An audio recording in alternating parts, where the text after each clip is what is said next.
Test, test, 1, 2, 3. Check, 1, 2, 3, 4, 5. Test, 1, 2, 3, 4, 5. It's a bit low. Testing, 1, 2, 3, 4, 5. Check, 1, 2, 3. Marco, you can raise a little bit more. Check, check, 1, 2, 3. Testing. Testing, 1, 2, 3, 4, 5. Test, 1, 2, 3, 4, 5. Check, check, check. Testing, 1, 2, 3, 4, 5. Check, check, 1, 2, 3, 4, 5. Testing, 1, 2, 3. Marco, I think that's good. Thank you.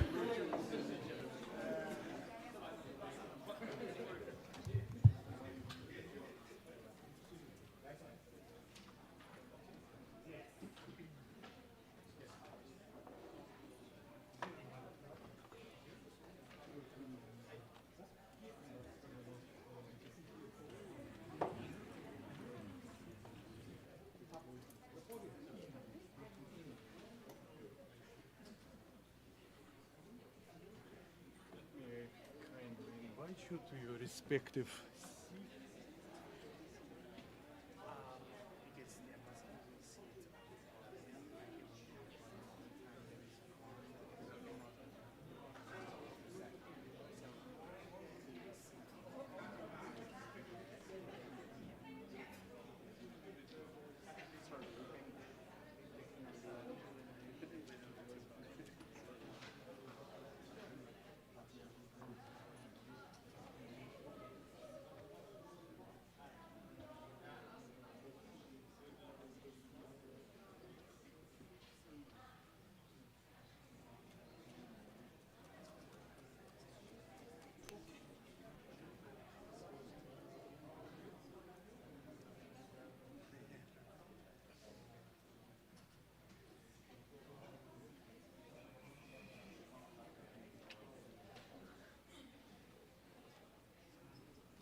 Excellencies, can we kindly take our seats so we can start?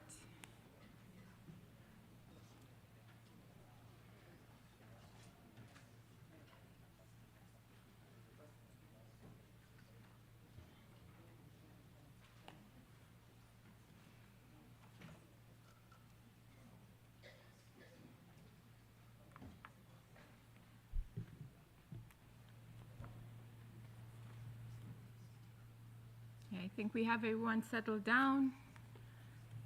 Our high-level invitees are also here. So we will start with your kind permission.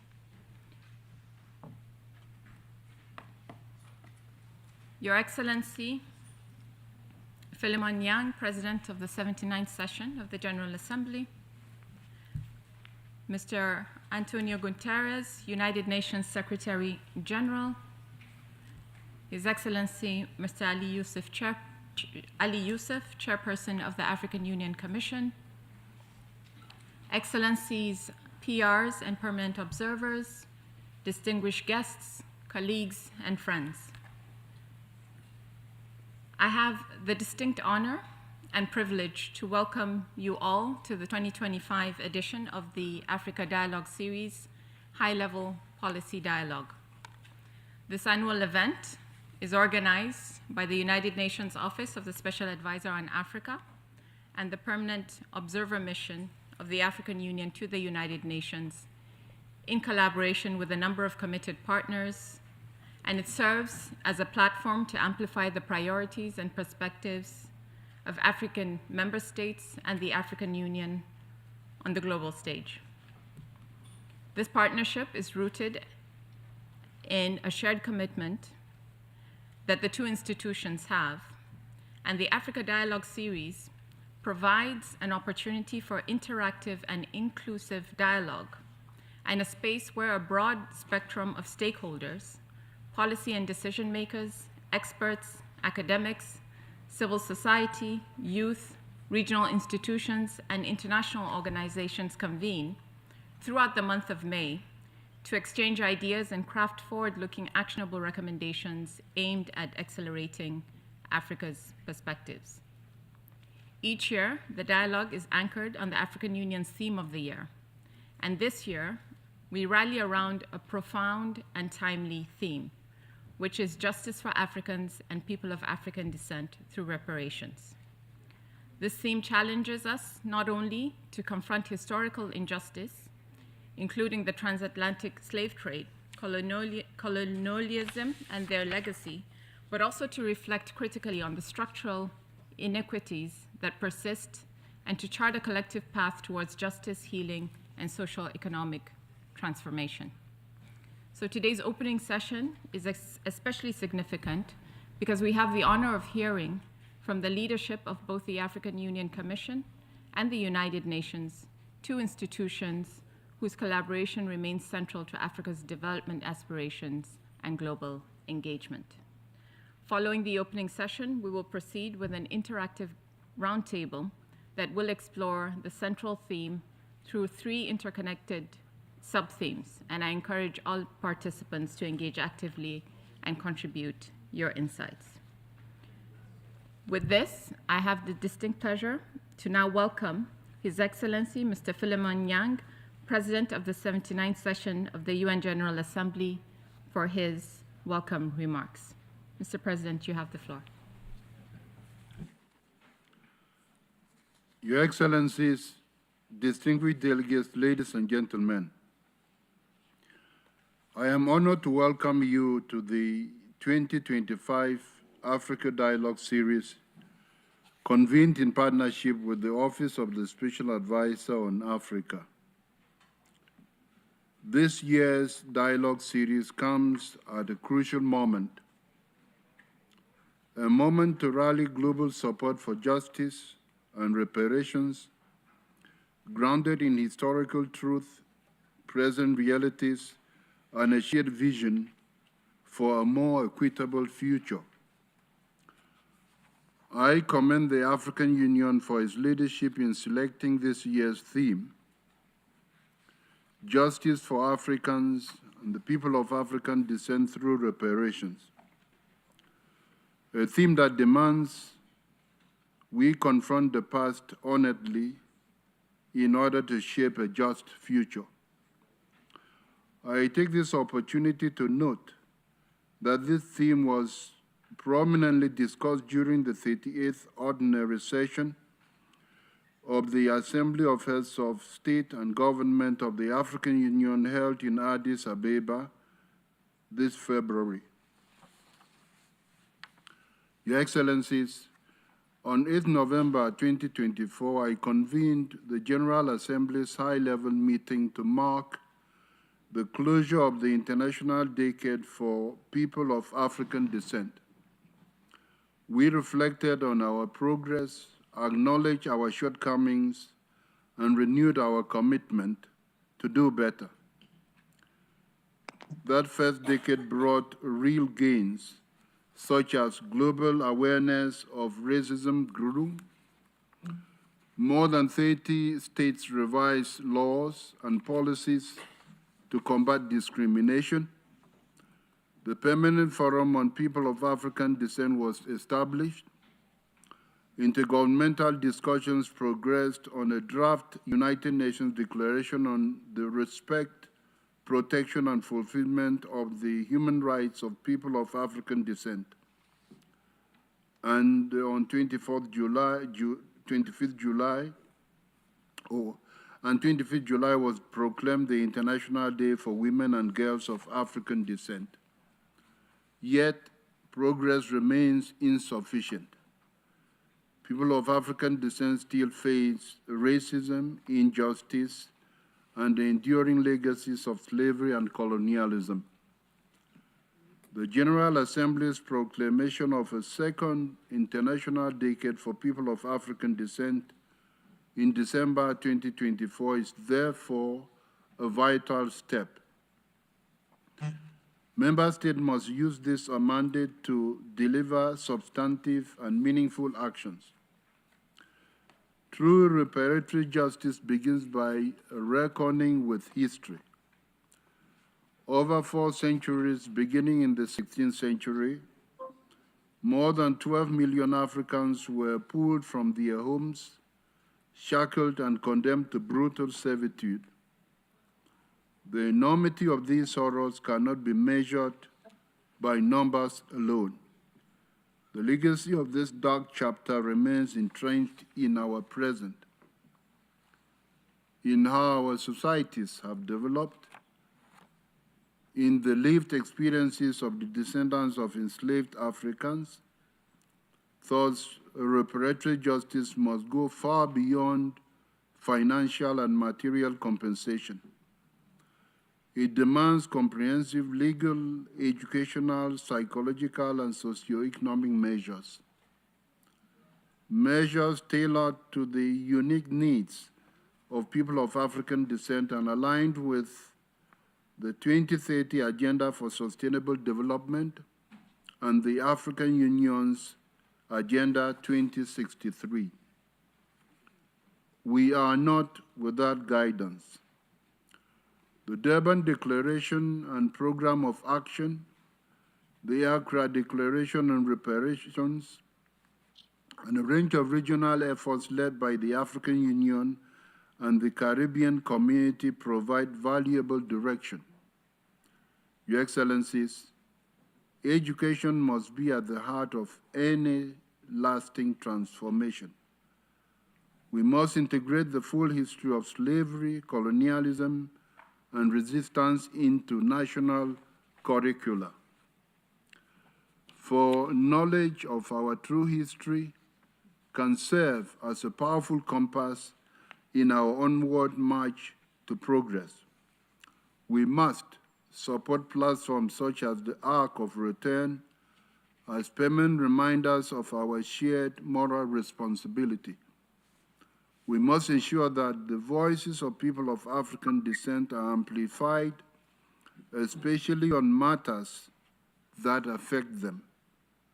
And we must design policies that genuinely meet their needs. Your Excellencies, the General Assembly has a central role in advancing the realization of human rights and fundamental freedoms for all, everywhere.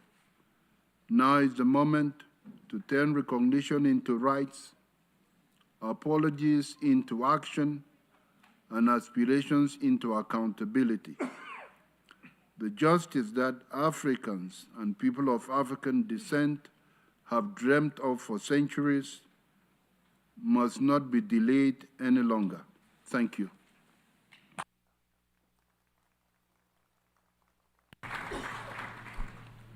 We thank the President of the General Assembly for his welcome remarks. I now have the honor to invite His Excellency Mr. António Guterres, UN Secretary General, for his opening remarks. You have the floor, sir. Excellencies, distinguished participants, ladies and gentlemen. This year's dialogue focuses on justice for Africans and people of African descent through reparations. And this is also the African Union's theme for 2025, as it was already said. And it is a call gathering momentum around the world from Freetown to Bridgetown, understandably so. Africa is a continent of boundless energy and possibility. But for too long, the colossal injustices inflicted by enslavement, the transatlantic slave trade, and colonialism have been left unacknowledged and unaddressed.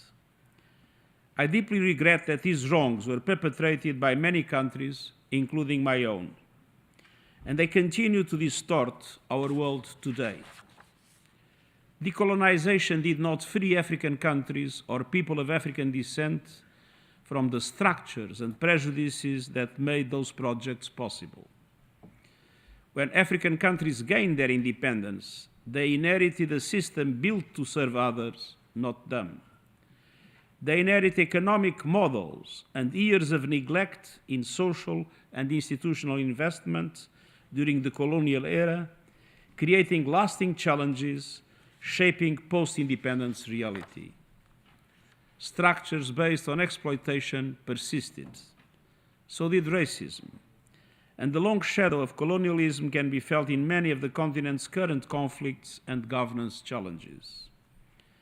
Many African countries were under colonial domination when today's multilateral institutions were created, and that injustice is reflected to this day. Excellencies, we point to the poisoned legacies of enslavement and colonialism not to sow divisions, but to heal them. Reparatory justice frameworks are critical to redress historic wrongs, address today's challenges, and ensure the rights and dignity of all. Such frameworks encompass a broad range of measures.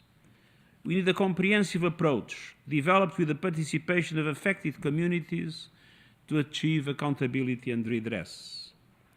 And we must be clear-eyed about the fact that attempts to repair the past ring hollow unless they also seek to dismantle its manifestations in the present. From racism to extraction of African resources to the injustices embedded in structures, institutions, and global governance. Animated by honesty and justice, we can transform the legacies of slavery and colonialism into equal and respectful partnerships. Partnerships that ensure African countries take their rightful place in shaping global decision-making, that help to deliver on the priorities of African and Caribbean countries and people of African descent, and that help to ensure that all Africans and the African diaspora have the opportunity to thrive. We must push for the second International Decade for People of African Descent to deliver on reparatory justice, equal rights, and the Durban Declaration, the world's blueprint to tackle racism and racial discrimination. Yet, these are turbulent times, times of trade barriers, deep cuts to life-saving assistance, and international cooperation itself called into question. But that does not alter the truth that justice for Africa, for the Caribbean, and for all people of African descent requires global action and global partnerships. We need partnerships to reform global governance. The Pact for the Future, agreed last year, drove progress. I thank African countries sincerely for their support in getting an ambitious text over the line. And we must keep pushing for fair representation within international institutions, including permanent African representation on the United Nations Security Council. We need partnerships for peace, founded on the principles of justice and international law as set out in the United Nations Charter. The international community must play its part in preventing and ending conflicts, relieving their appalling effects, and ensuring justice for victims. And the United Nations will never relent in pursuing peace for the great continent of Africa. We need partnerships to advance sustainable development. The Pact for the Future includes important commitments to advance an SDG stimulus, to reform the international financial architecture, and to take action on debt, which is suffocating economies and shaping investment in many countries in Africa and the Caribbean. The upcoming Financing for Development Conference in Seville is an important opportunity to push this agenda forward. We need concrete commitments on debt to lower the cost of borrowing, improve debt restructuring, and prevent crises from taking hold. And we will keep pushing to boost the lending capacity of multilateral development banks, making them bigger and bolder, able to mobilize far more private finance at reasonable cost to the African continent and the Caribbean. And we need action to unleash a surge in finance across the board. Developed countries must keep their promises on development spending, and governments must strengthen domestic resource mobilization. And we must keep working towards an inclusive, effective global tax regime able to meaningfully reduce tax evasion and to fight illicit financial flows and money laundering that is so dramatically impacting on the African continent. Enfin, nous avons... Finally, we need partnerships for climate justice. African countries did not cause the climate crisis, and yet the effects of our heating planet are wreaking havoc across the continent, fueling hunger and displacement, hobbling economies, destroying livelihoods, and taking lives. The Caribbean is also suffering disproportionately. Justice is long overdue.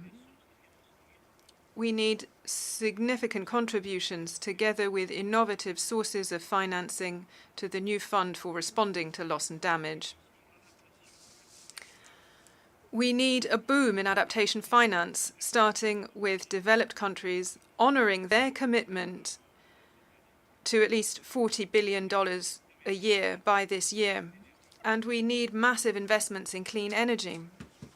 Africa is home to 60% of the world's best solar resources and around a third of the minerals critical to the renewable energy revolution.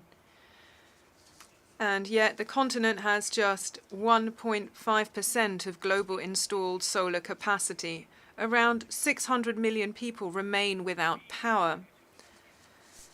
And African countries and communities are pushed to the bottom of the critical minerals value chain, while others feast on their resources. The centuries-old exploitation of the continent's natural resources, which fuels conflict and misery, must end. We need action for Africa to take its rightful place as the clean powerhouse of the world, to de-risk and to boost investment, and to ensure African countries and communities receive maximum benefit from their critical minerals. New national climate action plans, or NDCs, which must be submitted this year and align with limiting global temperature rise to 1.5 degrees Celsius, especially in the countries that are the major polluters. These pathways represent an immense opportunity, and I urge African leaders to take it and to use these new plans to bring together climate, energy, and sustainable development goals to attract investment. I urge countries, companies, and all interested parties to work with us to deliver on the recommendations of our panel on critical energy transition minerals, to ensure human rights, justice, and equity throughout the value chain, and to retain maximum benefit in African countries. Excellencies, across all these critical fronts, let's work to leave no person, no country, and no continent behind. Together, let's deliver justice for Africa and for people of African descent. I thank you.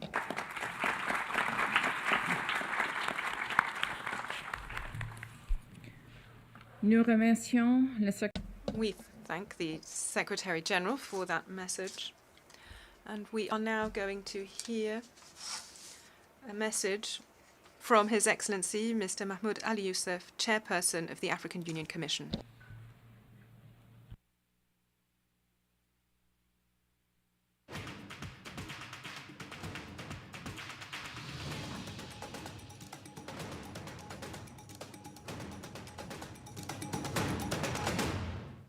Bismillah ar-Rahman ar-Rahim.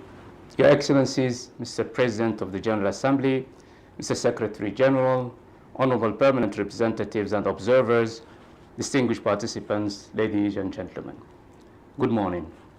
First and foremost, I wish to offer my sincere apologies for not being able to attend this crucial event in person today due to prior commitments. I wish to commend the strong and enduring partnership between the Office of the Special Advisor on Africa and the Permanent Observer Mission of the African Union to the United Nations for the successful organization of the Africa Dialogue Series, which culminates today in this high-level political dialogue, now in its 5th year, as well as the focus on the African Union annual theme. This exemplary cooperation reflects a concrete example of the deepening cooperation between the African Union and the United Nations across key areas of our shared commitment to advancing Africa's development agenda and ensuring that African perspectives are meaningfully reflected in global policy discussions. Excellencies, ladies and gentlemen, in line with Assembly's Decision 884, the African Union has declared 2025 as the year of justice for Africans and people of African descent through reparations. With a clear roadmap for implementation, this represents a turning point in the global recognition of historical injustices, repair of the harm caused by the collective construction of a more just, inclusive, and sustainable future. Today's dialogue contributes to our efforts grounded not only in the African Union's Assembly decisions, but also the Accra Declaration on Reparations and Racial Healing, and the United Nations system commitments, including through the International Decade for People of African Descent. Through this team, African leaders reaffirm the deep Pan-African foundations that bind Africa and its diaspora through shared history, culture, and struggle. In this spirit, we underscore that reparations, including restitution, compensation, and reparatory justice for the transatlantic slave trade, colonialism, apartheid, and systemic racism are essential for healing, restoring dignity, and addressing the long-standing socioeconomic harm endured by Africans and people of African descent. It is important to further emphasize that achieving justice requires reforming global structures, in particular the international financial architecture and the United Nations Security Council, to redress historic and ongoing inequalities rooted in neocolonialism. Cultural restitution is equally central to this agenda, and we fully support ongoing African-led processes to return rooted cultural heritage and human remains. We all recognize that there can be no sustainable development without peace, stability, and justice. This year's theme calls for the recognition of the need to repair centuries of harm, enslavement, economic exploitation, cultural dispossession, and systemic exclusion. This justice is embodied in several urgent calls to action. A call for climate justice.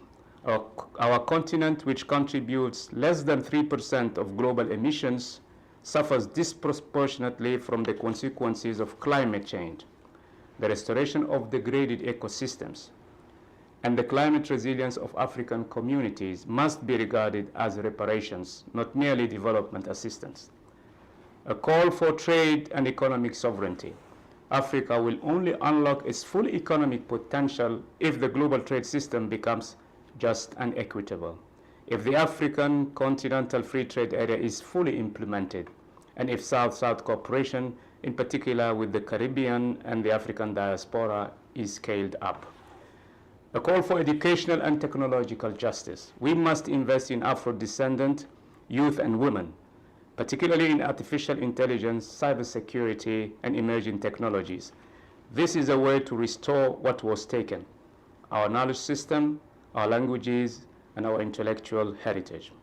A call to strengthen Afro-diaspora solidarity, to empower Afro-descendant women, and to protect and celebrate our living global legacy, a legacy that stretches from the Nile to Bahia, from Havana to Port-au-Prince.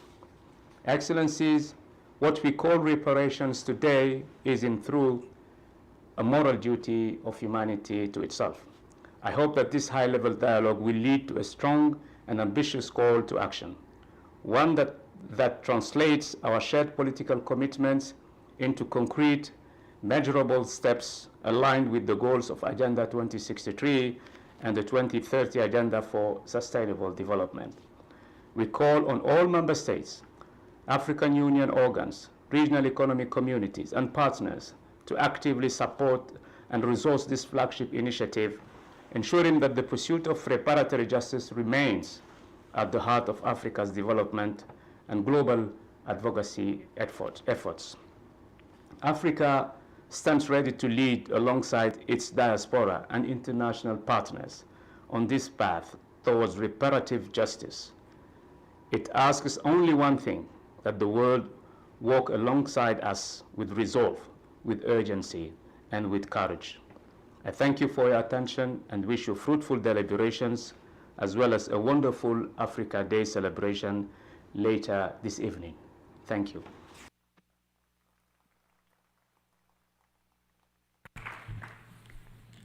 We thank the President of the AU Commission for his message. Excellencies, this brings us to the end of the high-level opening session. But before concluding, I would like to once again recognize the important role and partnership of the AU Observer Mission with OSAA, led by USG Christina Duarte and her incredible team, and thank them for their invaluable support, which has ensured the success of ADS throughout the month of May, culminating with today's high-level policy dialogue. And second and final message is just an invitation to everyone to our reception, which will take place today at 6 p.m. at the Sputnik area. With that, I thank you for your attention. We will take a short break and allow our high-level panelists to leave before we go into the next session. Thank you.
Hello, good afternoon.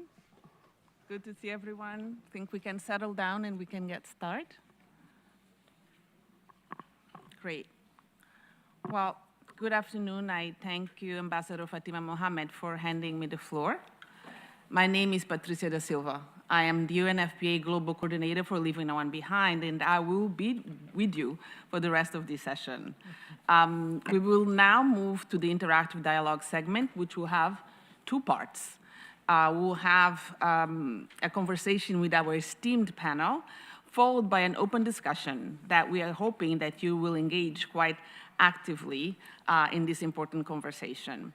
But before we start, allow me to present some information and some housekeeping rules.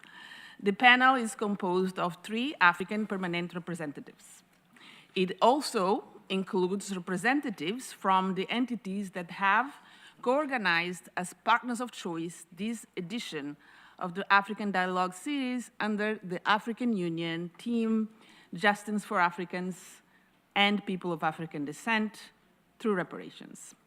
The panelists' interventions will be around 5 minutes, and the panel will discuss the 3 sub-themes in which the 2025 Africa Dialogue series has been structured to look into the issues of justice for Africans and people of African descent, while learning from the past, understanding the present, and building the future.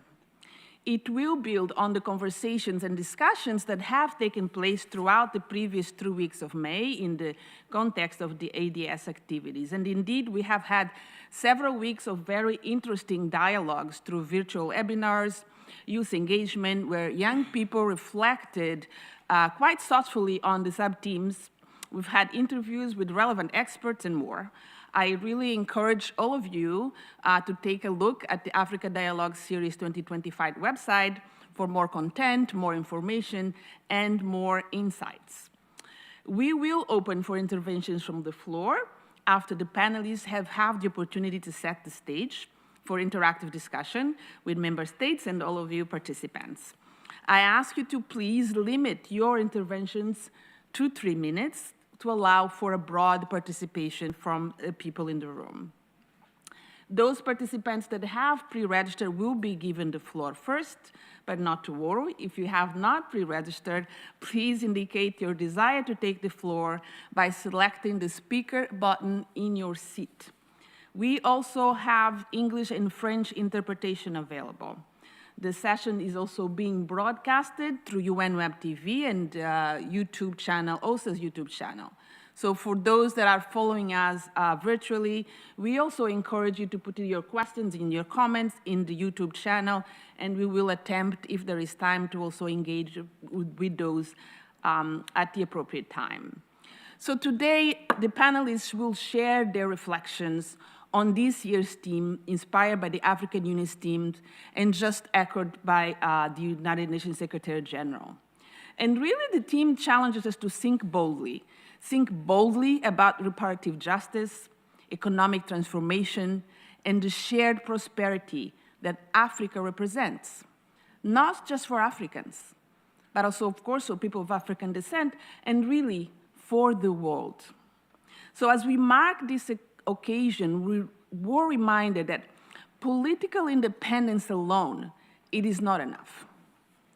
True liberation lies in economic empowerment, where as Africans, we can harness the continent's immense potential, whereas Africans, we are the primary beneficiaries of the continent's vast natural wealth and resources, from human resources, of course, to critical minerals, to digital innovation.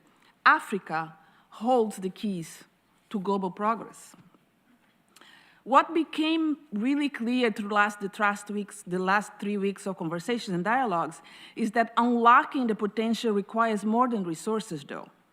It demands reform, and this was already brought forward here earlier today.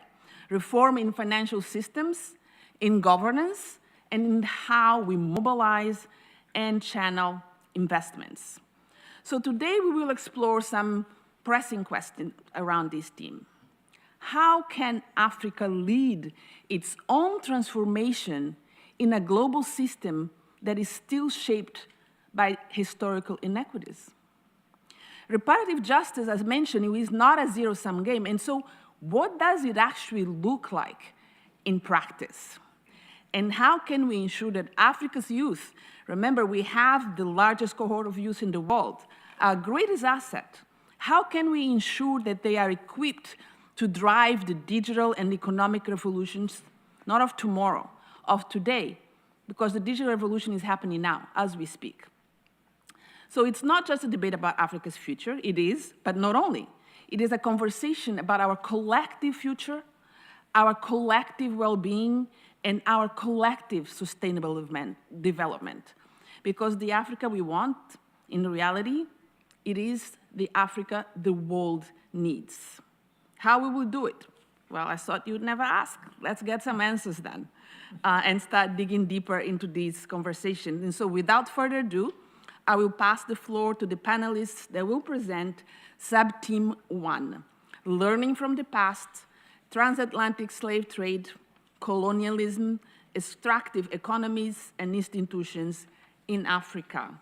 And I will start with Her Excellency, Ms. Sophia Tesfa-Mariam, Permanent Representative of Eritrea to the United Nations. Ambassador, you have the floor.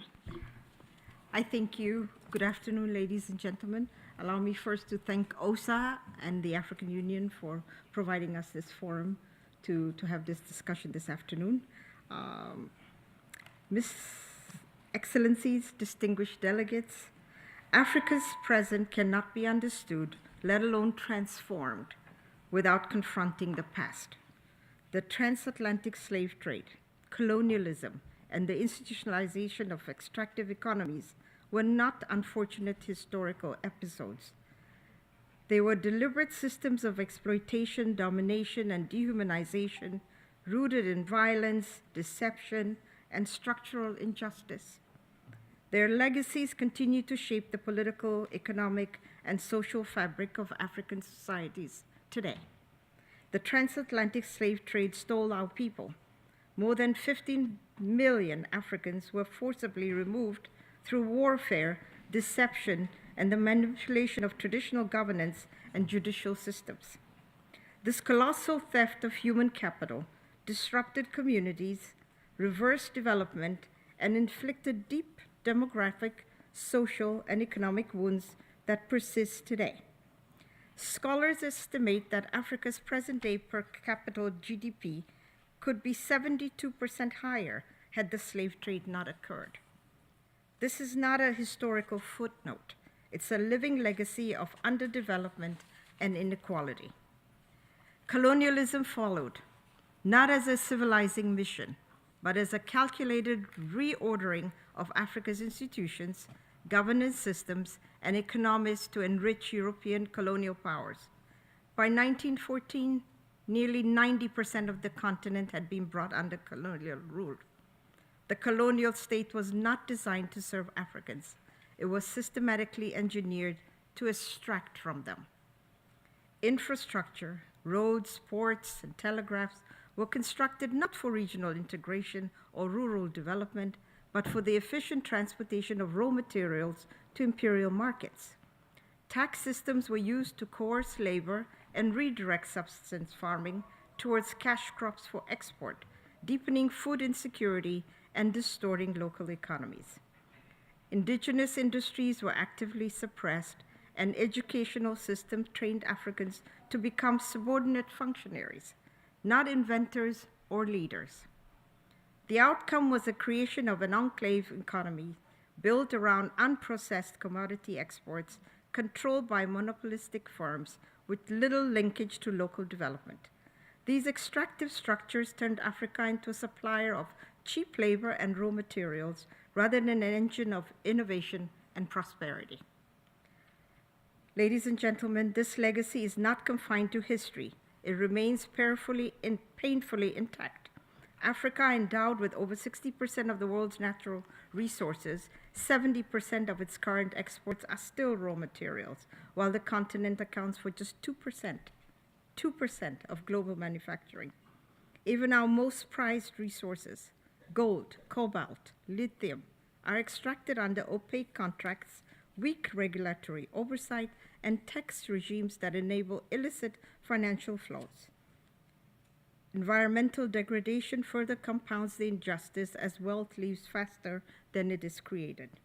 This is not development, it is dependency repackaged in modern branding.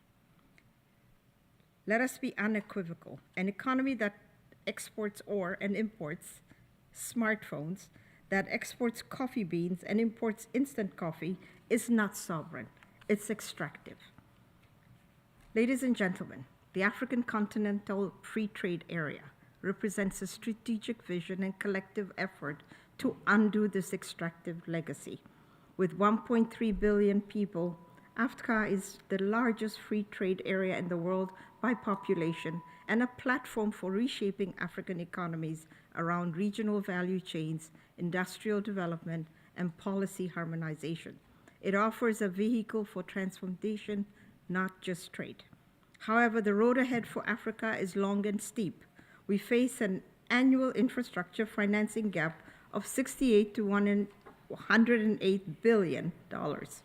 Debt servicing costs in many countries exceed investments in education and healthcare.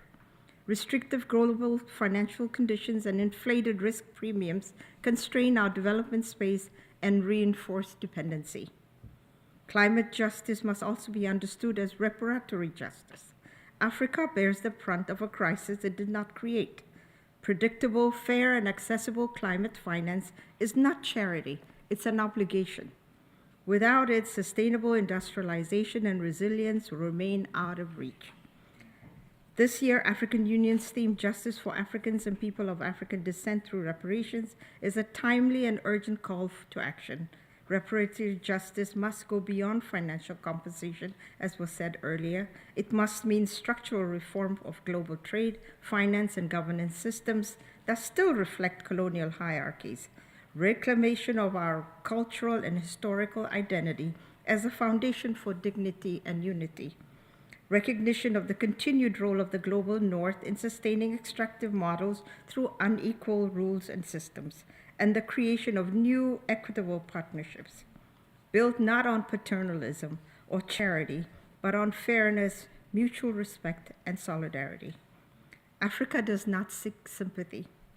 We demand justice, we demand restitution, and we demand a new international economic order, one anchored in sovereignty, sustainability, equity, and shared prosperity.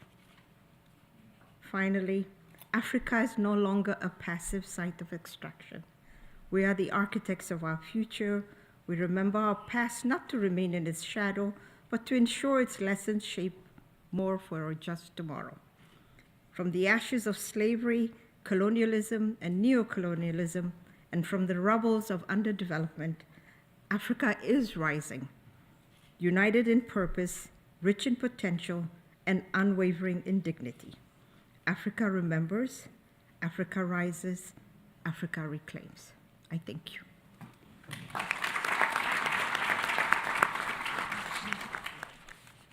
Thank you. I thank Ambassador Temesfar-Mariam for her remarks and really for reminding us of the importance of keeping in mind that this legacy is not history, it remains intact, and we need to keep working on it. I will now pass the floor to Mr. William Carew, head of the Secretariat of the African Union Economic Commission and Cultural Council. Mr. Carew, can you speak to the African Union's Team of the Year and the role of the AU ECOSOC in building global solidarity behind the reparations claim? Sir, you have the floor. Thank you very much. Am I audible? Thank you very much. Allow me first and foremost to ride on existing protocol and then to also commend the United Nations Office of the Special Advisor on Africa to the importance it gives to the African Dialogue series. I am very humble and honored on behalf of the African Union Economic, Social and Cultural Council and on behalf of 1.5 billion African citizens on the continent and over 300 million brothers and sisters scattered across the world, the AU6 region, our diaspora. The African Union landmarks and designation of 2025 AU Theme of the Year, dedicated to justice for Africans and people of African descent through reparation, represent a revolutionary framework for addressing historical injustices. These initiatives confront the legacy of transatlantic slavery, colonialism, and systemic racism that created enduring economic, social, and political disparities across generations. The AU 2025 theme represents a paradigm shift while dismantling structural remnants of colonial imposed system. This framework transcends conventional human rights approaches. Its implementations demand unprecedented continental unity and global solidarity. This global solidarity is what we are witnessing today as we are uniting forces and lending support to each other to echo the pressing need for reparative justice. Reparations are not just about the past, they are about the future, a future where history is acknowledged, justice is served, and African and people of African descent can thrive with dignity and equality in fulfillment of the Africa we deserve. The 2025 theme is even more impactful in this year where the African Union sits as a full-fledged G20 member, while South Africa leads the presidency under the banner of solidarity, equality, and sustainability. Our G20 leadership is more than symbolic. It is the engine for reparation in action, the engine for economic sovereignty, technological self-determination, and unyielding dignity. This theme has brought a new momentum across the continent and the diaspora. We have cast aside the traditional petitioning with over 1.8 billion people. We are ready to take our destiny in our hands as architects of a world where Africa set the blueprint. This brings us to a fundamental question: what is the role of ECOSOC in this important context? And in responding to that, I want to clearly indicate that one of our fundamental roles is to mobilize civil society organizations, which is a cornerstone of our mandate in advancing the AU reparation agenda, and ensure that the strategic mobilization of civil society across the continent and the African diaspora is central to this endeavor. It is also important to note that we have also played a significant role in terms of bringing civil society perspective through the civil society white paper that ECOSOC has led the process in developing, in ensuring that we have civil society input and there is a sense of ownership in the final outcome of the African Common Position on Reparation. We are also playing a significant role in the popularization and ensuring that we're able to raise awareness and building the global movement for reparation. The road to reparation is complex and often met with resistance, but the AU's commitment is clear. The cost of inaction is too high, and the moral weight of history is too heavy to ignore. Thus, ECOSOC calls upon all stakeholders, African government, diaspora communities, international partners, and civil society organizations to unite across borders and generations, build platform for truth-telling, intergenerational learning, and collective healing to confront the system that sustain historical wrongs and dismantle the structural legacies that continue to marginalize African people. Moreover, we remind the global community that reparation encompasses far more than financial compensation. They require a human rights-based approach that centers restoration of dignity, truth, and institutional justice. This includes political restitution, legal redress, cultural reclamation, psychological healing, the return of looted artifacts, and the rectification of African marginalization in the global governance. In conclusion, at ECOSOC, we reaffirm our role as the voice of the African people, the bridge to the diaspora, and the engine of participatory governance. We will continue to mobilize civil society, facilitate international solidarity, and amplify the voices that history tried to silence. I thank you.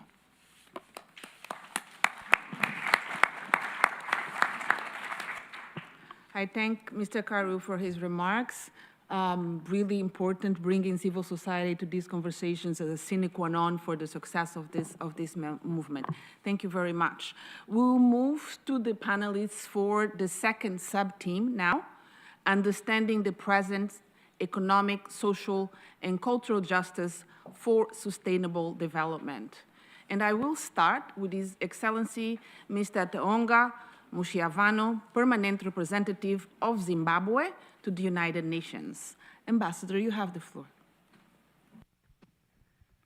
Thank you, Madam Moderator. At the outset, allow me also to express Zimbabwe's sincere appreciation to the United Nations Office of the Special Advisor on Africa and to the Permanent Observer Mission of the African Union to the United Nations for their leadership in convening this important dialogue series.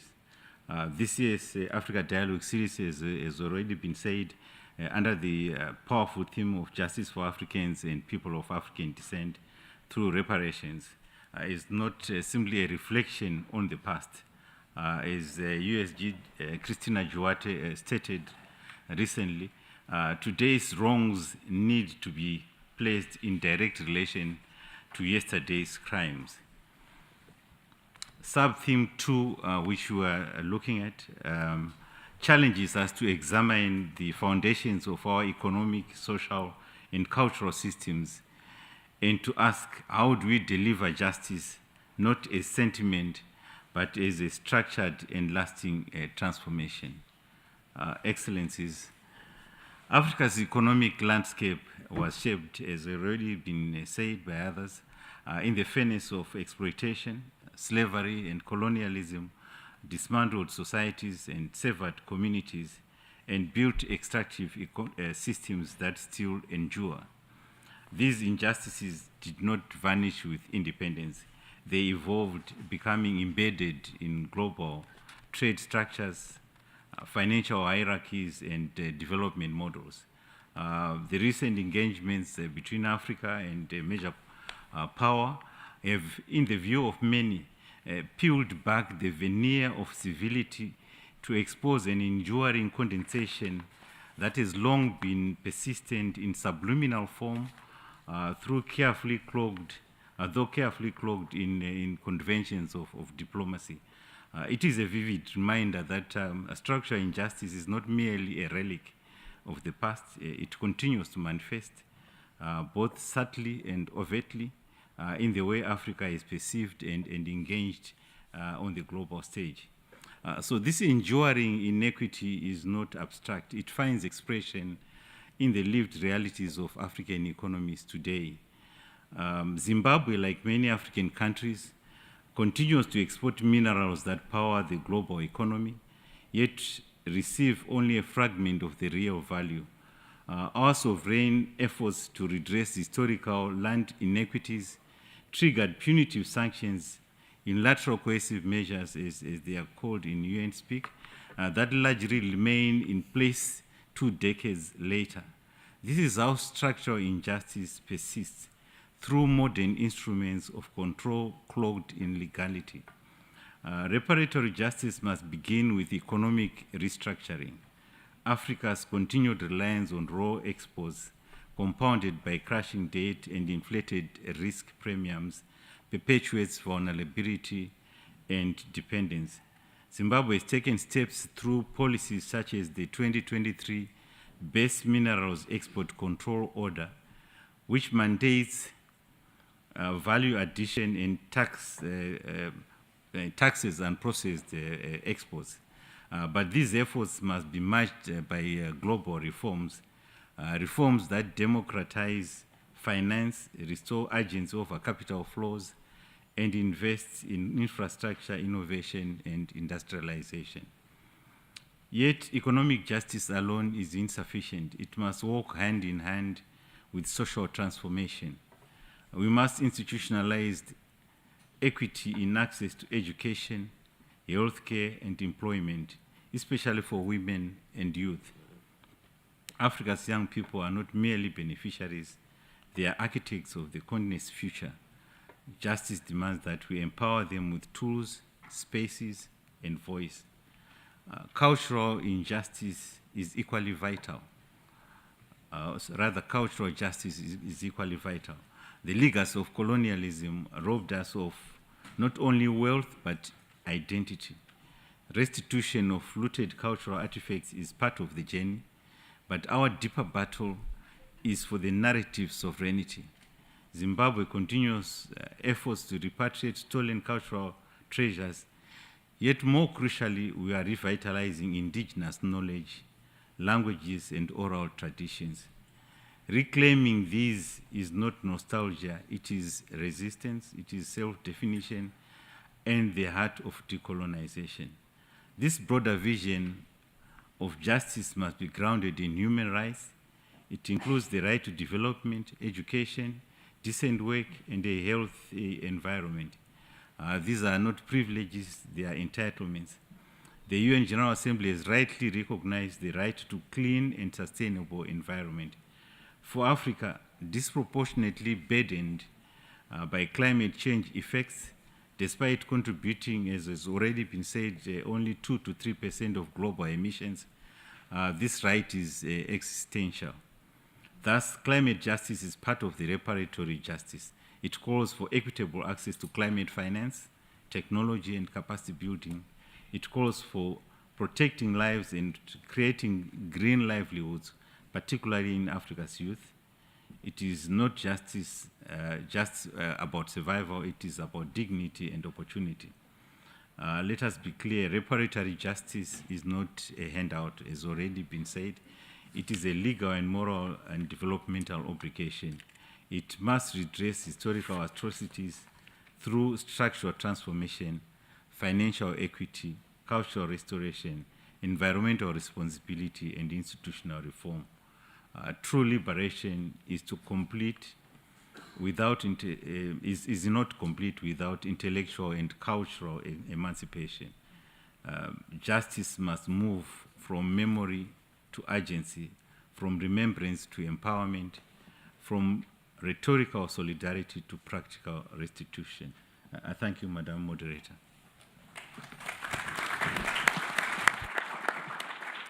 I thank Ambassador Mushavano for his remarks. Of course, economic justice must go hand in hand with social justice, particularly education, health, and the criticality of really involving and recognizing the need to involve women and youth in this process. Thank you for that, Ambassador. I will now move to Mr. António Pedro, Deputy Executive Secretary of the Economic Commission for Africa. Mr. Pedro will be joining us virtually. Not sure if the connection is already there and if you can hear us, colleagues.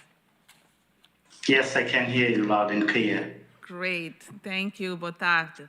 Okay, my question for you is the following. With the extractive sector in Africa losing an estimate 40 billion through illicit flows annually, how can addressing illicit financial flows from the extractive sector be positioned as a central pillar of reparatory justice for African countries?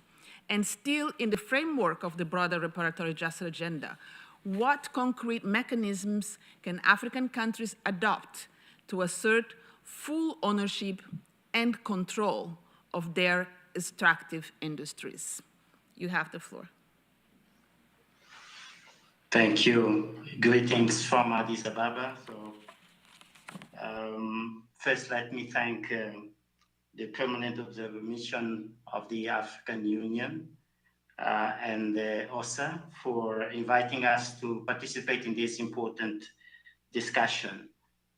Your Excellencies, illicit financial flows are a manifestation of a major structural problem, as my predecessors indicated, a problem that is really associated with the nature of our economies, which are extractivist economies.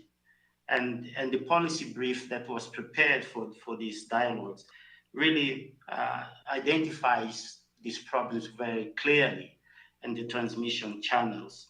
So we must therefore look at illicit financial flows or addressing the problematic of illicit financial flows from that perspective. We need to address the structural problems of our economic model, reduce our dependence from the extractive sector, reducing our dependence from exporting raw materials that exposes us to macroeconomic shocks every time that commodity prices go up or down. So it's a problem.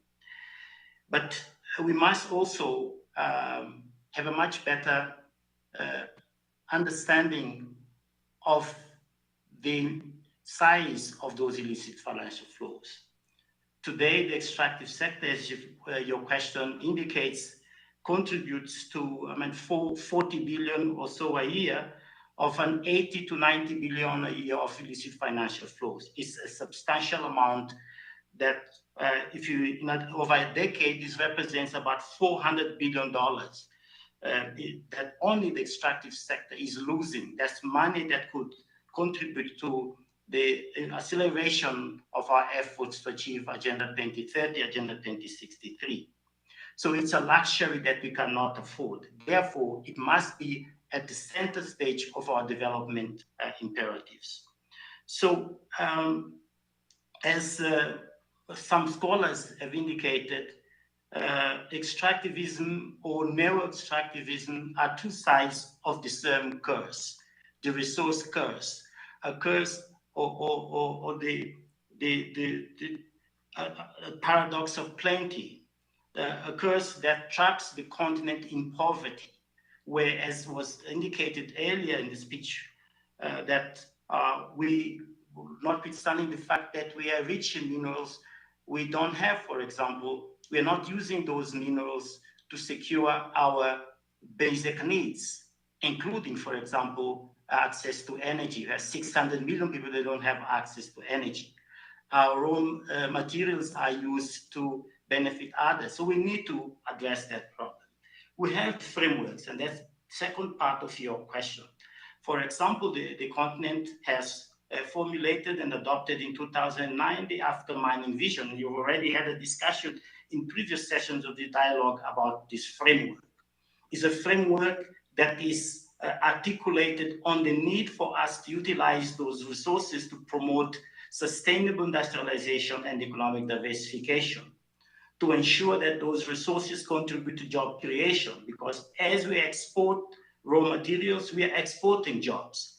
And we need to create 16 million jobs a year for our young people. So we cannot therefore continue with a model where we're exporting the opportunity to create jobs internally. The African Union has recently adopted the Green Minerals Strategy during the recent summit of the head states and government.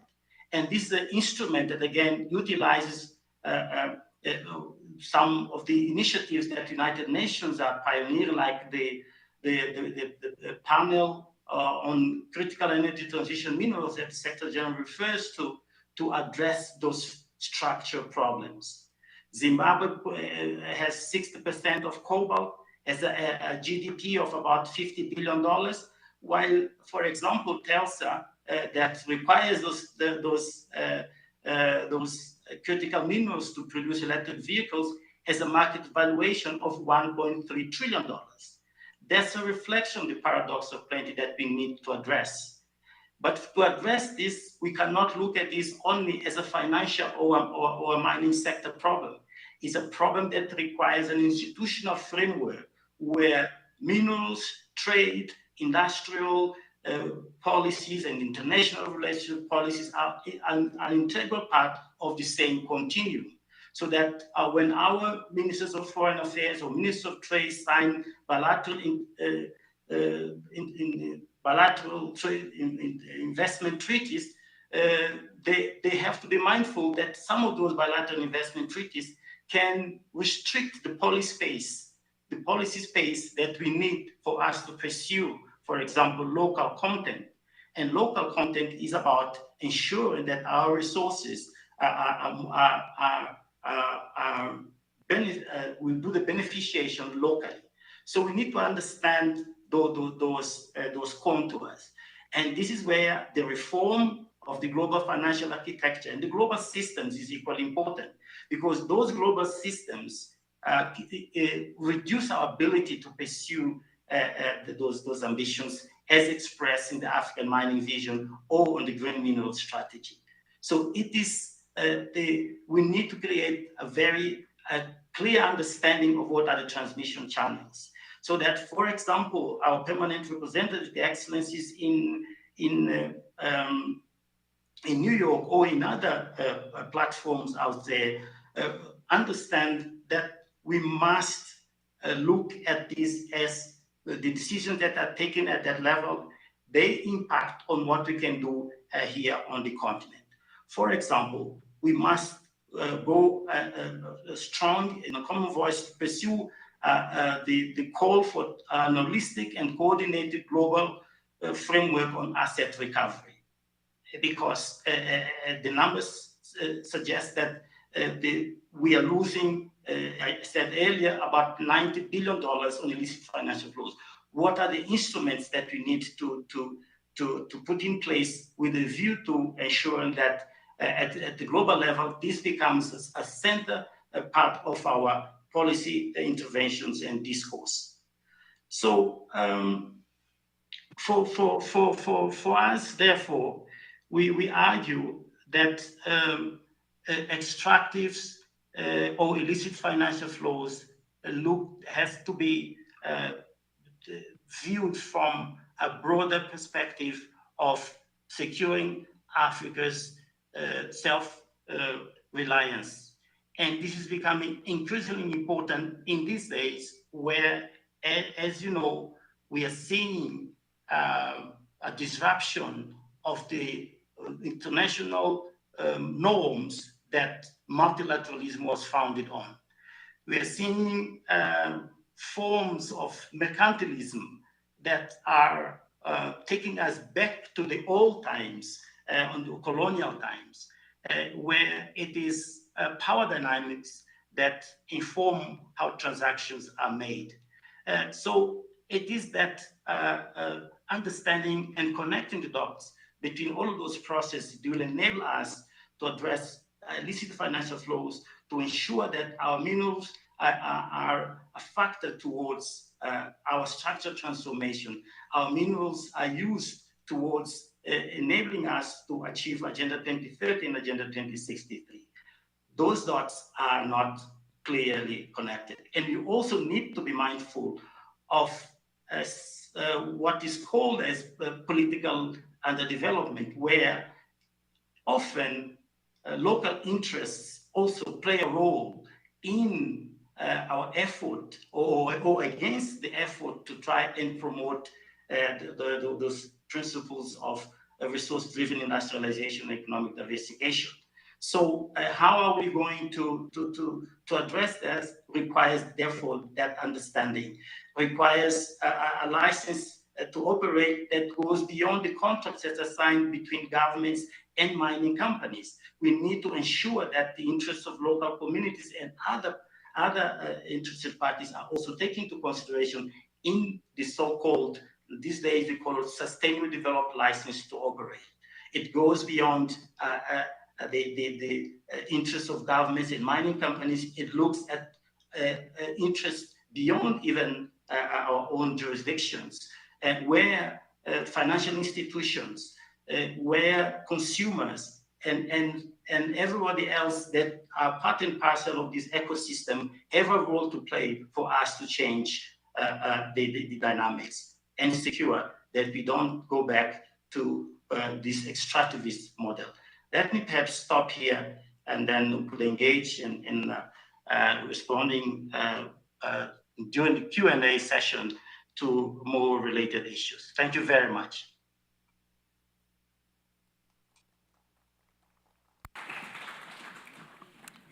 Muito obrigada. I thank Mr. Pedro for his remarks and really highlighting the importance of participatory approaches and, of course, the issue of the reform of the financial systems that has been echoed throughout this month of May in these conversations. I will now move to Ms. Ilse Brands-Keris, Assistant Secretary General, Office of the High Commissioner for Human Rights. Good to see you. Mrs. Keris, how does the second International Decade for People of African Descent contribute to mobilizing actions to break the cycle of historical injustice and systemic exclusion? Thank you very much. I think that was a good Freudian slip. We want inclusion, but Excellencies, distinguished delegates, and again, I'm very honored to be here in this great company, and I would like to also join my thanks to OSAA and also the African Union for providing this opportunity. There is much to say, and much has been said already of the need really to focus on in the social justice for sustainable development, but really to have reparatory justice at the center. And I think this is where we link in with the African Union and the United Nations as well. This links, of course, to the human rights. And I think, therefore, this second international decade for people of African descent, as we know, that has been long in coming, but we had a whole decade first in the past 10 years where we have gained a greater understanding and visibility of the lived experiences of people of African descent. That has already tackled some of the discussions and challenges, but particularly, of course, there a lot more is needed, as was recognized when we now go on to the second decade. And I think the linkage to the issues that has been discussed here and all the big challenges for the development is really absolutely necessary. So we need the leadership, we need the strong political will from member states to make sure that we use that occasion that the second decade does provide for us. It really is what is needed to overcome, exactly as I think all speakers have referred to, the challenges in addressing the entrenched legacies of colonialism, of enslavement and transatlantic slave trade, of enslaved Africans. So we really can redress the situation of people of African descent, and that needs a comprehensive approach. And of course, for us, it's very clear that human rights needs to be at the basis to repair the legacies of the past. But again, as Sam said, of course, not being stuck in the past, but precisely to move forward to a very different vision based on justice and dignity. So the second decade can provide an impetus for adopting decisive action to dismantle the systemic racism, which we know is sadly still quite prevalent, and that needs new policies, it needs the laws, it needs the functional institutional measures that are effective. And that's why states really are encouraged to be guided. We do have guidance, we have recommendations, and a lot of experts have been involved in working at this. We have the United Nations human rights mechanisms that provide recommendations, and also the High Commissioner's agenda towards transformative change for racial justice and equality, because it's really moving on to that transformation that we need to push for. We're promoting effective and meaningful participation for people of African descent and for communities. And again, as others have stressed, women and youth in particular as a focus to guide the design, the implementation, and the evaluation of all reparatory justice processes, but also the developmental processes. So really making sure that participation is effective and meaningful. All the processes should, of course, be gender sensitive and also grounded in intersectional and intergovernmental analysis of the impact of enslavement and colonialism and the long-lasting consequences. We need to step up and broaden the efforts to eradicate systemic racism and racial discrimination through the second international decade, placing racial equality at the center of sustainable development consistently and coherently. And that's, of course, states and other stakeholders who are encouraged to make sure that the Durban Declaration and Program of Action and Program of Activities of the International Decade for People of African Descent are implemented and pushed forward, and also the agenda towards transformative change for racial justice and equality that comes from our High Commissioner for Human Rights based on member states' requests for a report and its conclusions where the recommendations came from. They should ensure that people of African descent are not left behind in the implementation of the 2030 agenda, and of course linkage to 2063 agenda is very clear. States are also finally encouraged to actively engage in the elaboration of a draft United Nations declaration on the promotion and full respect of the human rights of people of African descent. That, of course, is in order to have really a global framework, and much was said here about the solidarity that we have, the global action that is needed, collective action, to address the systemic nature of racism and discrimination, and to really confront and redress, very importantly, past violations and injustices, the present consequences, but ensure that we really have a future where the justice and dignity we have talked about here, based on human rights, of course, becomes a reality and not just declared words. Thank you.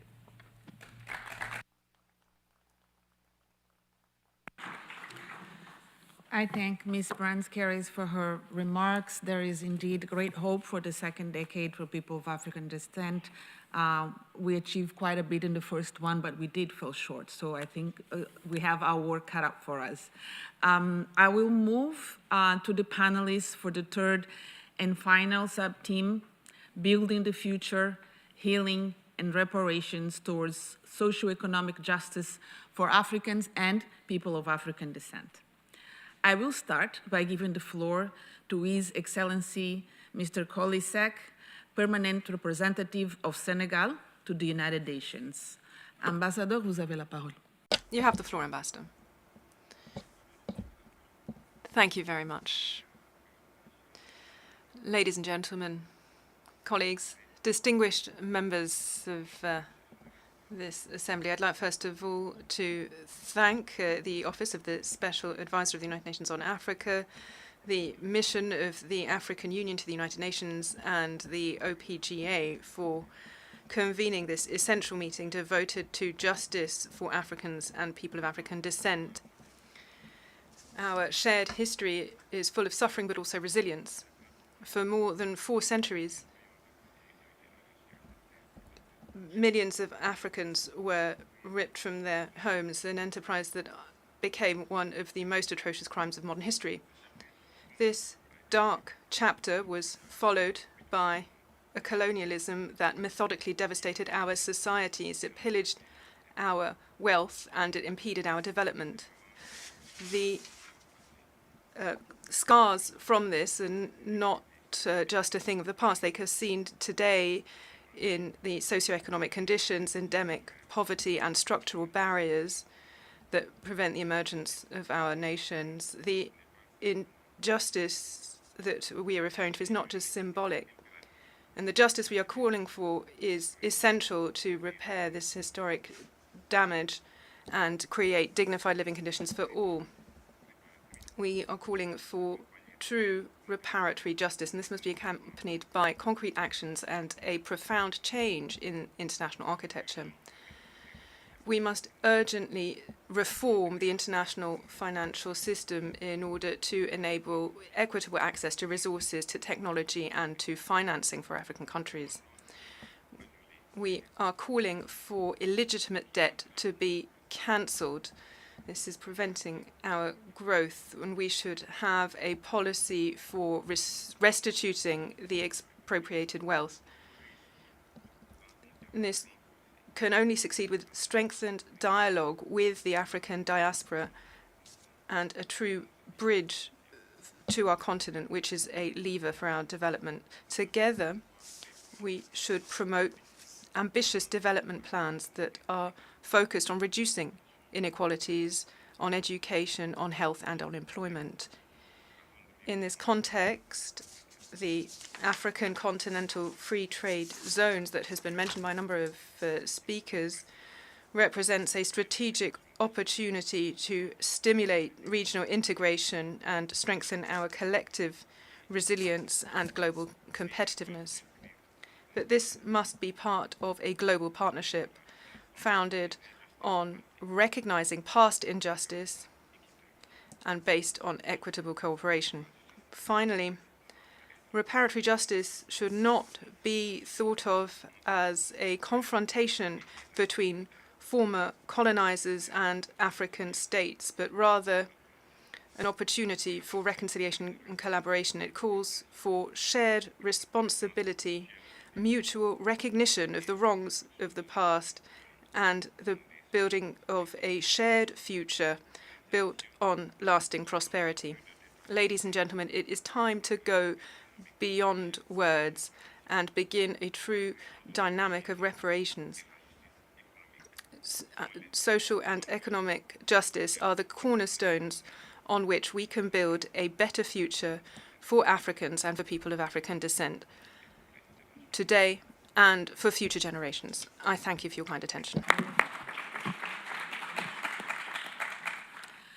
Je vous remercie. I thank important remarks and really the importance of strengthening our continental relationship with the diaspora, which has also been echoed quite a lot throughout these last months of conversations. It is now my distinct pleasure to introduce Ms. Diane Keita, Assistant Secretary General and Deputy Executive Director of Programs of the United Nations Population Fund. Ms. Keita, how is UNFPA leveraging its partnerships with regional bodies to promote reparative socioeconomic justice for Africans and people of African descent? Vous avez la parole, Madame. Excellences, Mesdames et Messieurs. Excellencies, ladies and gentlemen, ambassadors, distinguished delegates, dear colleagues, all protocols observed. To join you for this important roundtable.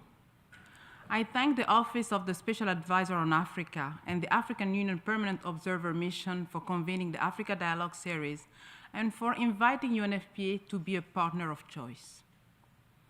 Throughout this month, a powerful message has echoed.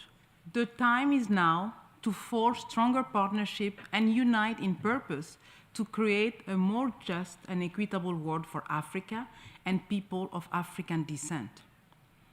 This dialogue series has been a timely call to action for stakeholders to explore concrete action to accelerate justice for African and people of African descent. Together, we have reflected on how we can contribute to further strengthening partnerships and collaboration, investment initiatives, and cultural exchanges between Africa and its diaspora. We are focusing on the power of partnership to move this agenda forward because no one agency can achieve transformative justice alone. At the United Nations Population Fund, we are proud of the strong ties between the United Nations, the African Union, and the Caribbean Community, CARICOM. These partnerships are key to building a just world of prosperity for all, including through health, education, and economic opportunities. Reparative justice goes beyond redress. It means dismantling the systemic discrimination and racism that is driving deep inequalities, working with duty bearers to address socioeconomic inequalities that inhibit the fulfillment of rights and choices is core at what we do at UNFPA. This is why I'm deeply proud and honored to be co-sharing with my colleague ASG Ilse Brandt the UN Network on Racial Discrimination, Protection of Minority, and Anti-Semitism for 25 and 26.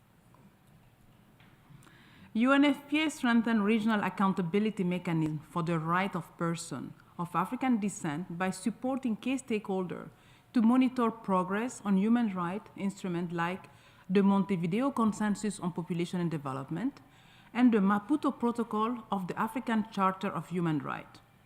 Through technical assistance, data provision, and advocacy, UNFPA helps actors to document violation, advocate for policy and legislative changes, and ultimately hold states accountable for their commitment to gender equality and sexual and reproductive health and rights. We are also leading in assisting to remedy public health crises, like the staggering rate of maternal mortality and gender-based violence in Africa and in the diaspora. We know, for example, that women and girls of African descent in the Americas are 3 to 4 times more likely to die of preventable pregnancies-related causes than other groups. This is why UNFPA leads a global coalition for bridging the maternal health gap for women and girls of African descent, and is specifically working with Afro-descendant population in Central America and the Caribbean to reduce adolescent pregnancy so that vulnerable populations are not left behind. We are also working through multi-sectoral partnership in Latin America and the Caribbean to quantify the cost of adolescent pregnancy and tackle disparities. We recently launched a Zero Adolescent Pregnancy movement that is building a coalition for commitment and are working with PAO and CARICOM to partner with young people and ministers on key advocacy action like the Caribbean Adolescent Pregnancy Prevention Week. On the African continent, we are proud to partner with the African Union to implement the strengthened campaign for accelerated reduction of maternal mortality, Karma Plus, the Positive Masculinity Initiative, and the ODA-NEPAD New Demographic Dividend and Sexual and Reproductive Health Program. UNFPA is also honored to have played a key role in developing the recently adopted AU Convention on Ending Violence Against Women and Girls, and look forward to supporting its implementation. We cannot fix what we cannot see, so we know that we must ensure that everyone is counted and accounted for. That is why UNFPA is leveraging evidence, data, and statistics to highlight and support member states to address gaps in the persistent multidimensional inequalities that Africa and people of African descent face. In collaboration with UNECA, CARICOM, UNFPA is working with government to ensure that digital censuses are of high quality and building National Statistical Office capacity to support censuses and population data analysis so that we can visualize and better support populations that are left behind. With ECLAC, we are providing technical support for the inclusion of self-identification questions in censuses so that we can better understand socioeconomic disparity for Afro-descendant and indigenous people and design programs that meet community needs. Overall, our work with regional bodies on population data, gender equality, and sexual and reproductive health lays the foundation for people-centered development. We focus on greater social inclusion and equity to ensure that development and economic opportunities are for all and not for some. Excellencies, we are navigating in an era of profound transformation with sweeping shift to the global development landscape, shrinking fiscal space, and mounting uncertainty. Yet, this is also a moment of incredible bold possibility, a time to reimagine our partnership to be resourceful beyond resource alone. It is a moment to tap into political and intellectual thought leadership to forge stronger and more inclusive coalition that can advance human rights, gender equality, and reproductive health. And as our UN Secretary General said a little bit earlier so eloquently, it is time to replace colonialism and racism for respectful partnership. It is time to unveil the true magic behind the Agenda for Sustainable Development 2030 and the Agenda for the Africa We Want 2063. That magic is very simple. Inclusive and equitable growth for a shared prosperity, leaving no one behind, as Afro-descendants are on all continents. Let's talk. Let's walk the talk together. But it takes courage, resolve, and above all, is take friendship. Je vous remercie de votre attention. Thank you for your kind attention. Thank you. Je vous remercie. Thank you. For her remarks, and I really just feel like I need to repeat that statistic. Women of African descent are 3 to 4 times, in some places 5 times more likely to die of preventable, this is the key word, preventable maternal health causes. This is simply not acceptable, and we need to deal with it. Thank you very much. So I will now move and introduce Her Excellency, Ms. Alison Drayton, Assistant Secretary General for Human and Social Development of CARICOM, for her remarks. Mr. Drayton will be joining us virtually. I'm just confirming that she can hear me. Okay, I think she can. Perfect. Ms. Drayton, what is CARICOM's vision for healing, reparations, and socioeconomic justice for Africans and people of African descent? Madam, you have the floor. Thank you.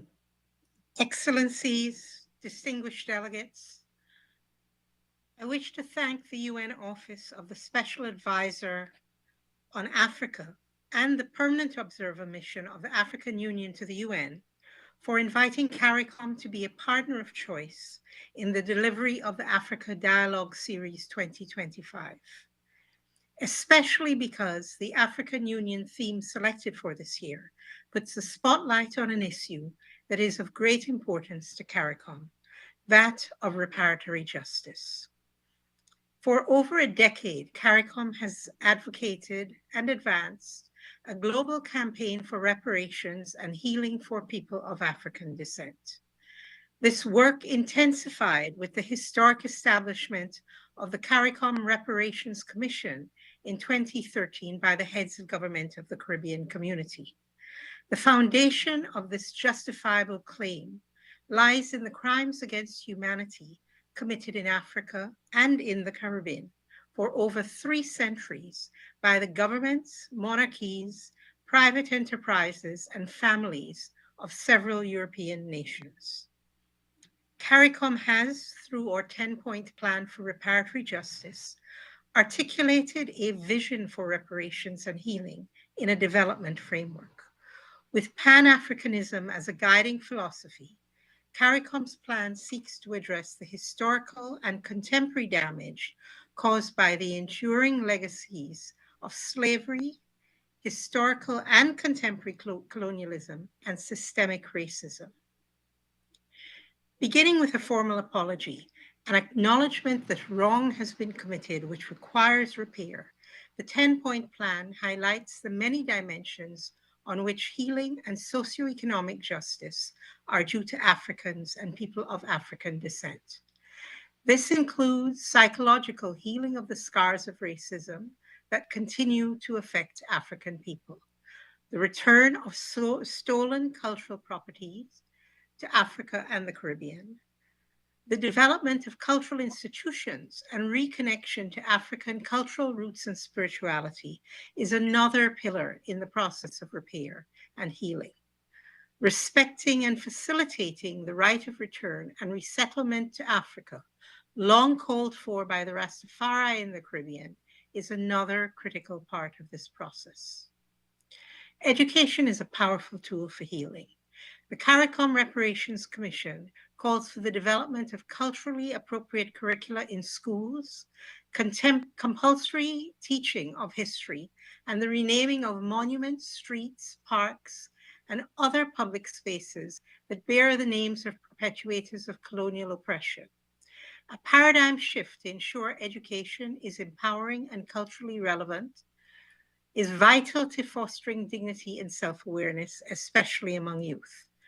CARICOM heads have begun the process with their recent decision to establish an education commission to undertake much of this important work. In terms of health, the reparative demand includes support for public health initiatives, especially those addressing diseases that disproportionately affect African descendant communities, and the psychological wounds carried from centuries of dehumanization. The gender dimension has been strengthened in the recently revised 10-point plan. with a focus on compensation for violence against women and the family, recognizing the many intersecting layers of injustice women and girls have suffered, including sexual exploitation, forced labor, systemic marginalization, and ongoing socioeconomic inequality. A British official once infamously said that not a nail is to be manufactured in the colonies of the Caribbean, a clear indication of an entrenched colonial policy of ensuring that the global South would remain primary producers in industry and underdeveloped in technology production. The right to development through technology is therefore part of the demand of the 10-point plan. Caribbean nations have some of the highest debt to GDP ratios globally, with several countries exceeding 100%. This is further compounded by climate vulnerability, which is also linked with the history of colonial extraction and plantation economies. As such, the 10-point plan calls for debt cancellation and monetary compensation, and CARICOM continues to advocate for the reform of the international financial system, which, as has been noted by many of the previous speakers, does not adequately take into account the development challenges of African and Caribbean nations. This is well articulated in the Bridgetown Initiative, introduced by Barbados in 2022, with strong support from the Caribbean community. CARICOM is firmly of the view that a united global Africa with a strong partnership between Africa and her diaspora is essential to realizing justice and development for Africans and people of African descent. Through our collective advocacy, the global community is observing the second International Decade for People of African Descent, 2025 to 2034, which presents a renewed opportunity and platform to realize socioeconomic justice and respect for the rights of Africans and African-descended people. It is an opportune time to confront the realities of racial injustice and mobilize international cooperation through the United Nations, the Commonwealth, and other intergovernmental bodies. We welcome the partnership with the African Union on this vital agenda and look forward to strong political outcomes and civil society engagement at the second Africa CARICOM Summit to be held in September 2025 in Ethiopia. We also welcome partnerships with international agencies and civil society organizations that share the vision and commitment to reparations as a pathway to healing, dignity, and sustainable futures for Africans and people of African descent around the world. Excellencies, ladies and gentlemen, we are at a defining moment in history, the outcome of which will be determined by the tenacity and depth of our collaboration. Thank you.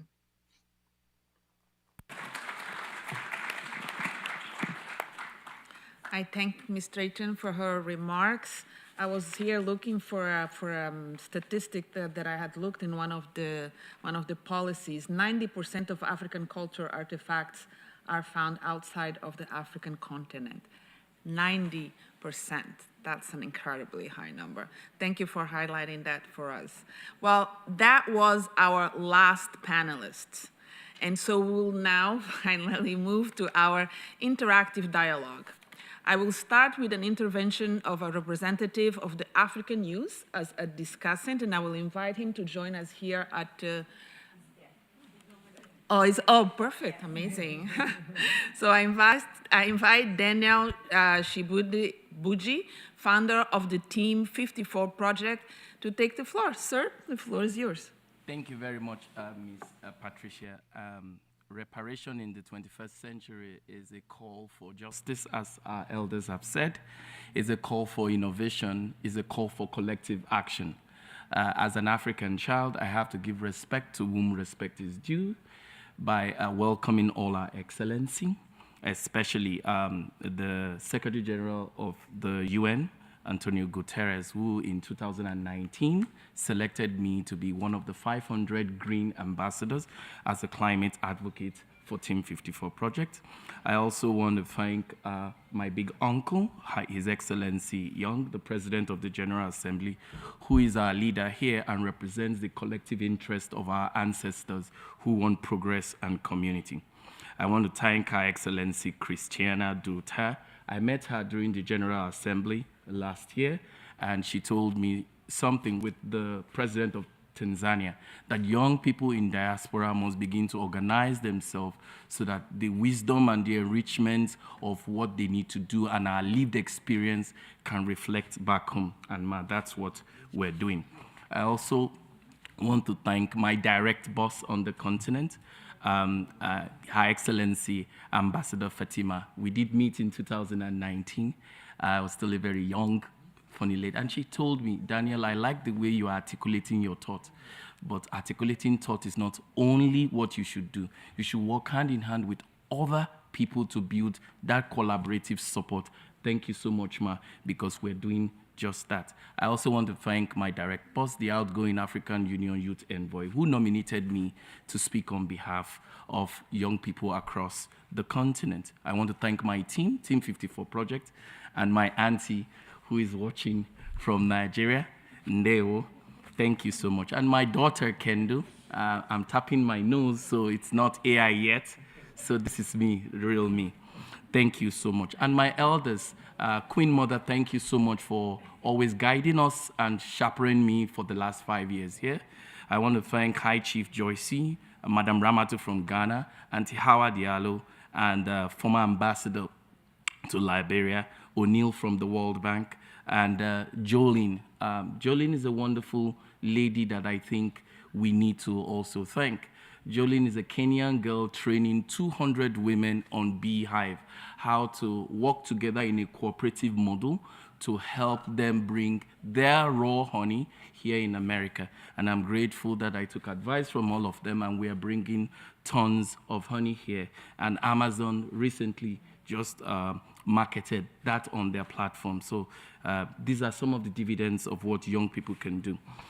We are gathered here because it is important to know that 70 to 80% of young people are between the age of 0 and 45. The UN standard says 15 to 35 are youths, but most of our active young people are outside of that framework. So when we hear about a topic like justice for reparation for Africans and people of African descent, it means a lot to us, because as a young man, I am not the direct recipient of the injustice or the harm or the injury, but I see in real time the consequences of being discriminated, the consequences of being looked down upon because of the way I dress, without looking at the countenance and how I can articulate my thought. The challenges of telling people that I am a blessing to you, I am not a threat to you. So as a young person, we have organized ourselves here in diaspora, many of us, in partnership with the African Union office here, and our boss across the continent. And what do we see? We understand fully well that the future is promising, but we are also weighed back by the endless challenges that we see within the continent, the conflicts that we see, the exclusion of young people to be part of the space and the governance. And for us, the definition of reparative approach, it's more like a multifactorial pressing of the reset button kind of thing. We want to start from afresh. We want to tell the world, especially those non-Africans, that we have always been the cradle of civilization. We have always been the big brothers. And it's unfortunate now that the junior brothers are trying to push us all outside. And we are still having this big heart to bring you all on board. So why is it important for younger Africans to see reparation as a tool for development? It's important we see reparative process as a tool for development because it has factors of trying to repair, trying to restore, trying to reimagine what our future should be. And that's why we think this dialogue is important, and that's why we want to thank the African Union for involving young people. But it has to start with us defining in our own term what reparative approach should be. So in this context, it means that we have to acknowledge, we have to apologize, we have to find a way to restructure, we have to abolish all those biases that still exist in one way or the other. It is true that transatlantic slavery has ended, but we know that there still exists some forms of slavery, either in the way of exploiting our economic resources, or that in the way of interfering in the way we prioritize what is important to us, or even in the case of loan debts that we have to pay again the same colonial people who they know too well that we've not developed enough for our place. And that's why young people in diaspora are very much committed in telling us that true reparation lies in us trying to repair our past with clean mind, trying to be our brother's keeper. We don't want revenge. We're not shaming anyone. It's just a need for us to understand that in history, there's need for us to sit back and use best practices to reset our framework. And we have that already in place. International community, the AU and the United Nations have approved already the issue of restitution as a way to make things work. And it is happening already. Netherlands has promised to return over 120 bronze images from Nigeria. We are aware that in Senegal, the Al-Hadar Omar Atta sword was returned back in Dakar. We're also aware in Ethiopia, the Makwadal treasure in some of the European countries are also being planned to return. So for the global communities, you're already doing that already. That's some of the attributes of reparations. So we as Africans, as young people, are not saying something new. These are the existing structure. However, we want it coned down to meet the peculiarity of the 21st century. And what's the peculiarity of the 21st century? The peculiarity now is that there's a rapid digitalization age going on, and we do not want to be left behind like it used to be during Microsoft years. We want to be now on that table discussing with you before regulatory systems come on board. There's an urgency to address climate change. As you know fully well that Africa is the least emitter of climate change, but for some reason, we're the ones at the brunt end of everything. We've never seen a cyclone before in Mozambique in 2018. There was a cyclone in Mozambique. They did not know what it is. There was no helicopter. There was no early warning system, and many people died. In Syria alone in 2017, there was a 10 hours rain that divided the hill and buried over 7,000 people. Till today, some people are still missing, all because we don't have that technology, that knowledge. We do not advise our African leaders to prioritize the loans they take from our colonial masters to target development, advancing the interest of young girls, and ensuring that we build an entrepreneurial society. So for us young people in diaspora, and also young people across the continent, we're pleading that if you want to use the existing principles that we already have, like restitution, do it for digital equity. Invest in Africa's digital equity.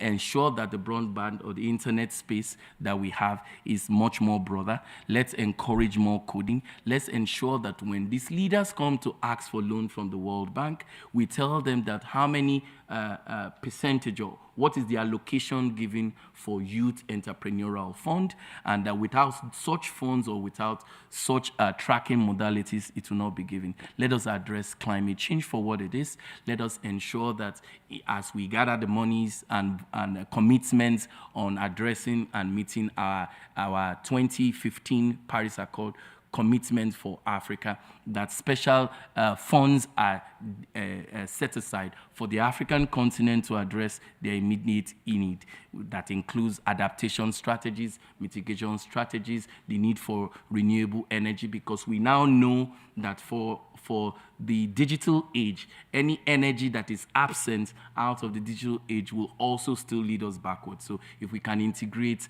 our newfound love for AIs and digital learning and machine learning with a renewable, clean way of energizing it, we know fully well that we can be able to create more good, clean governance.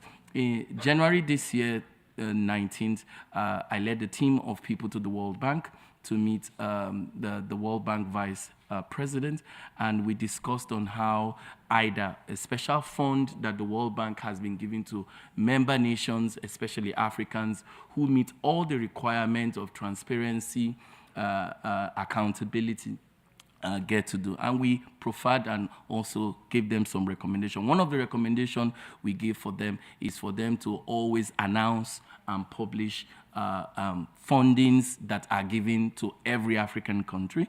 Another thing we also recommended is to work with our people here in diaspora. The African Union can build a diaspora fund or a bank of some sort where we reach out to our brothers of African descent to let them know that they can pull in money into this fund and use that as a leverage to discuss with the US government, who have plans of levying and putting 5% of every transactions that we send back home. So now that the tariff agreement or tariff era is on board, we can leverage and say there's need for you to use the reparative framework that we have said. And part of this reparative framework is to help us build our infrastructure, to help us pay back the years of us so slow and not developing our kind. Putting an extra levy of 5% on your dollar or your pound or any of this currency will not make things work. What you should be doing for us in exchange for us asking for money is write off all our debts, or as the World Bank is currently doing, they are doing debt for development swap. What it means is Côte d'Ivoire is a beneficiary of its first step. So every debt of Côte d'Ivoire, as long as there is a genuine commitment now for development, those money go straight to these projects and things can be better. So the call also is for young Africans who are watching from all over the world. You are not too young to remember how life can be if we work very hard. And you're not too old to dream. Reparation must be a tool that we must use as a multi-framework to bring development to our people. We must be better versions of ourselves. We must not be like our fathers and the leaders that have come before us. We must be different because we have other people looking out for us. We are that generation that will define what justice is in our own context. We are that generation that will continue to build communities and link people together. And to the global community and non-Africans, you're still our brothers. We're all from one source. We must work together in this journey. Do not see reparation as charity, as you giving off something for people. We understand fully well that we need to move on in life. This is a chapter in the history that humanity will remember, but we must remember that we have the power to make it right. So to ensure that this reparative framework works well, we must empower all our young people, whether Africans or non-Africans, because we say they are the future. We must preserve our social cultural memories because our realities as Africans are different from yours, and you must respect that. We must foster socioeconomic systems that do not encourage discrimination, racism, and put us in an exploitative mood. We must promote equity across board. I'm going to need you to wrap up now. Thank you so much, and God bless Africa. Happy Africa Day.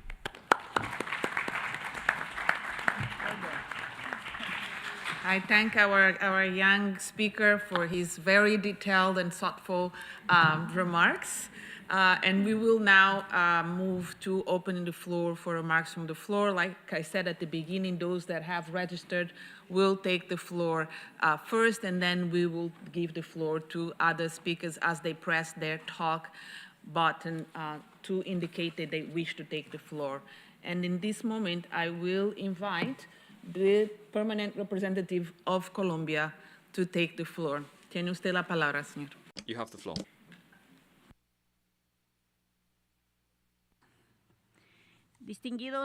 Distinguished delegates, colleagues, friends, it's an honor for Colombia to be participating in this high-level dialogue in the Africa Dialogue Series for 2025, the theme of which is Justice for Africans and Peoples of African Descent through Reparations. This is a theme which deeply resonates with our national and international commitments.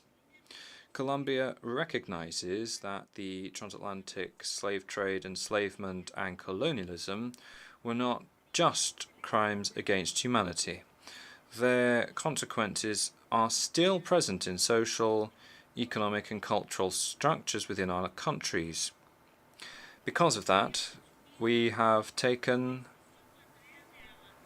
decisively the step towards comprehensive historical reparation with an ethnic-racial approach. In 2023, to do so, we created the Intersectoral National Commission for Historic Reparations, led by the Vice President Francia Marquez. This commission is blazing a trail and bringing together the state with ethnic peoples to build, using dialogue, a public policy for historic reparations. We have held territorial dialogues, drafted concept frameworks, and promoted the active participation of indigenous and Afro-descendant peoples in decision-making.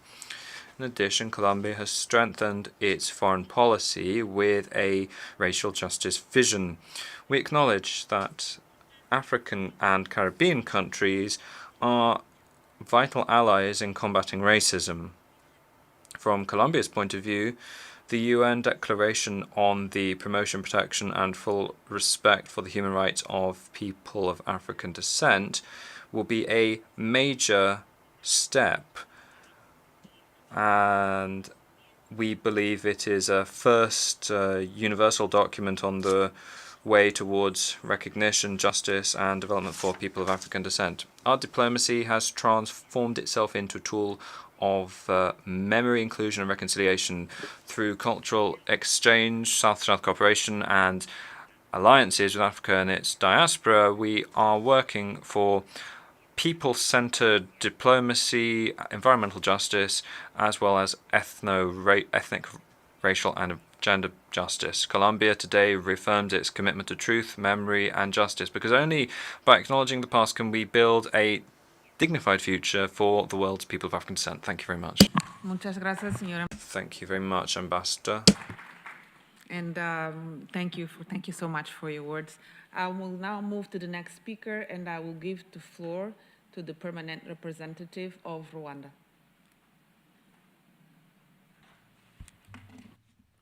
Thank you. Thank you, Madam Moderator. I arrived in New York just a week ago to assume this role as permanent representative of Rwanda. So this is my first opportunity that I have to express my gratitude to you all for the way you have warmly received me and the way you continue to welcome me here. And I thank you so much. I'm delighted to join this family. Allow me to commend the organizers of this dialogue and all contributors throughout the month for creating the space for us to reflect honestly, collectively, and with the purpose on our shared histories and common future. Rwanda approaches this conversation with a deeply intimate understanding of what it means to confront injustice, not only its consequences, but its roots. Today's theme compels us to ask not just what is owed to us, but what we owe to ourselves and to future generations. 31 years ago, Rwanda witnessed a calculated, brutal attempt to erase a people due to colonial ideologies imposed on us. In our post-genocide journey, the lesson we have carried diligently is that dignity begins with how we choose to see ourselves. Before the world could believe in our renewal, we pursued peace and reconciliation from within, forming a foundation for unbreakable social cohesion. It is this lens that informs our view of reparations, recognizing the deep historical and structural injustices that have denied Africans and the people of African descent their full rights, land, and voices and defining the future on our own terms. To do that, we must continue building African institutions that are responsive, inclusive, and accountable, and we must deepen regional integration, strengthen African voices in global governance, and accelerate investments in the development to unlock our communities' full potential. Above all, as we discuss the need for reparations, it is crucial that we also confront the broader question of responsibility. Our responsibility extends to the telling of our histories, which for far too long have been either obscured or misrepresented.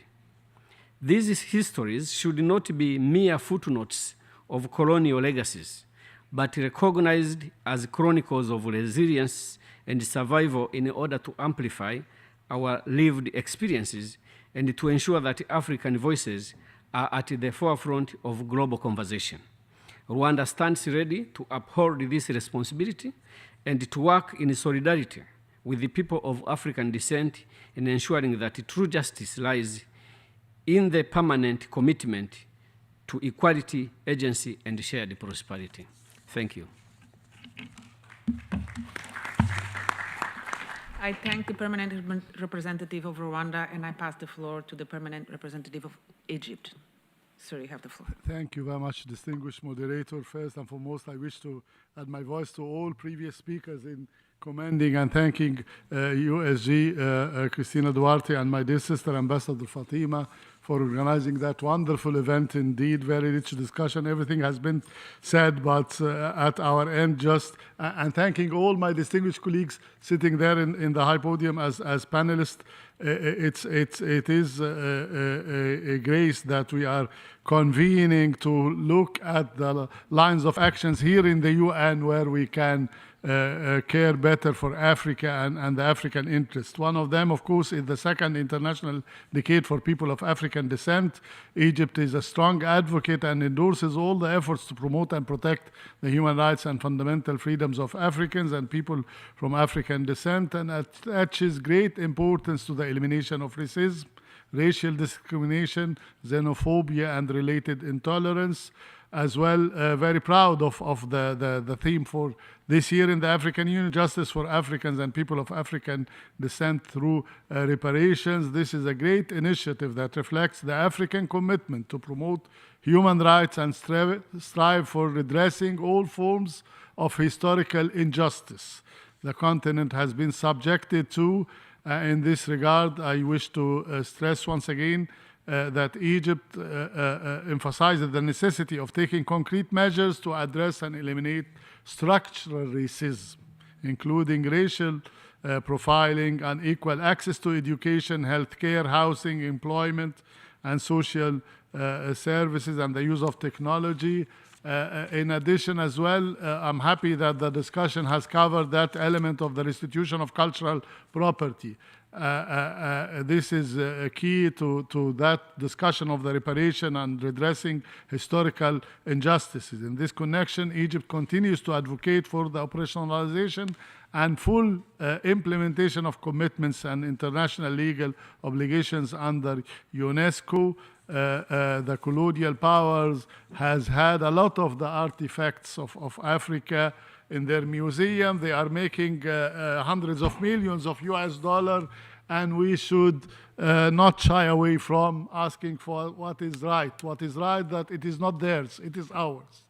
And we have the honor of asking for restitution of all those artifacts and so on to be brought back to the land of their ancestors in Africa.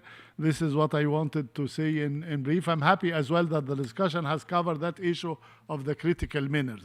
This is another example where Africa possessing great potential and so on, and we're selling it for that. For a great work has been done in the UN. The Secretary General has formed a great panel, and we should, as Africans, keep the momentum there. And a last word of welcoming my dearest brother, the new PR of Rwanda. He's most welcome to the African family in New York. Thank you, colleagues. Thank you, Ambassador Sfai and all colleagues at the podium. Thank you. I thank the Ambassador of Egypt, and I now pass the floor to the permanent representative of Cabo Verde.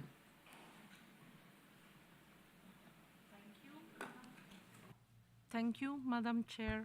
Excellencies, ambassadors, sisters and brothers, my first words are to congratulate OSAA and the AU Permanent Observer Mission, my sisters Cristina and Fatima and their teams for organizing the African celebrations along the month of May, and in particular, this important dialogue on justice for people of African descent.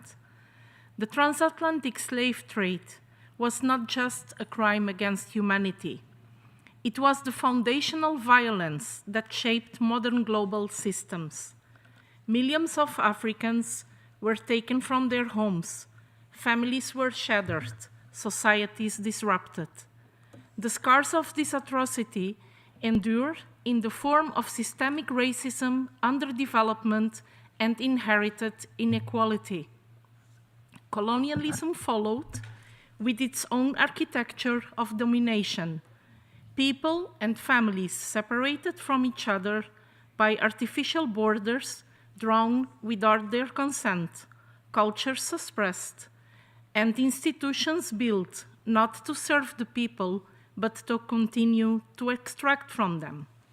The economies of that era were designed to enrich others while impoverishing Africa, its sons and daughters, and this still echoes in today's global trade imbalances, unequal financing structures, and the continued plundering of the continent's natural wealth. While we remember this painful history, we must also tell the truth, seek justice, and change our mindsets towards new and fit-for-purpose systems. Reparations are not about charity or guilt. They are about recognition, responsibility, and repair. They are about justice and rebalancing the moral and economic wrongs of history. Let this dialogue, therefore, be a forum for reflection, a platform for action, and to demand justice, restitution, and systemic reform, from education and memorialization to financial redress and institutional transformation. Our future must be defined by dignity, justice, and renewed opportunities for Africa. Let us join our voices and juntament, which means working together or putting our hands together in Creole of Cabo Verde. Let us juntament in this noble cause. We owe it to ourselves and to Africa's future generations, and of course to the generations of African descent. Obrigada, thank you. Muito obrigada. I thank the representative of Cabo Verde, and I now pass the floor to the representative of Brazil.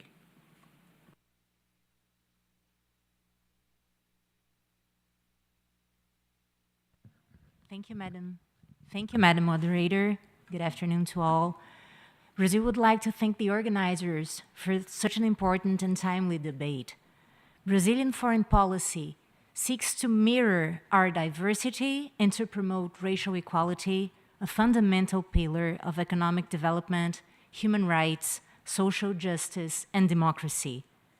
Brazil is of the view that the UN should make progress on reparatory justice as agreed in Durban, where my country facilitated negotiations on the issue and helped overcome a stalemate regarding financial reparations, which are recognized in the Program of Action as an initiative taken by some governments.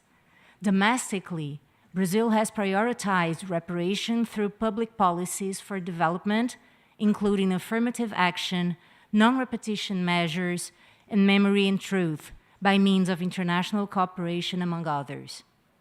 At the GA General Debate in 2023, President Lula announced a voluntary SDG 18, pledging to achieve racial equality in Brazil. This is a cross-cutting commitment embraced by the whole of the Brazilian government. In August last year, we were also proud to host, in partnership with the African Union, the African Diaspora Conference in Salvador, Bahia. The event brought together governments and civil society from the Americas and Africa to discuss issues of memory, restitution, reparations, and Pan-Africanism. Against this background, Brazil actively contributed to the renewal of the international decade, for people of African descent in December 2024. We are also committed to finalizing negotiations on the Declaration on the Rights of People of African Descent, hoping for a consensus around structural and systemic racism in order to positively impact the lives of people of African descent worldwide. I thank you. I thank the representative of Brazil, and I now call the permanent representative of Bahamas on behalf of CARICOM.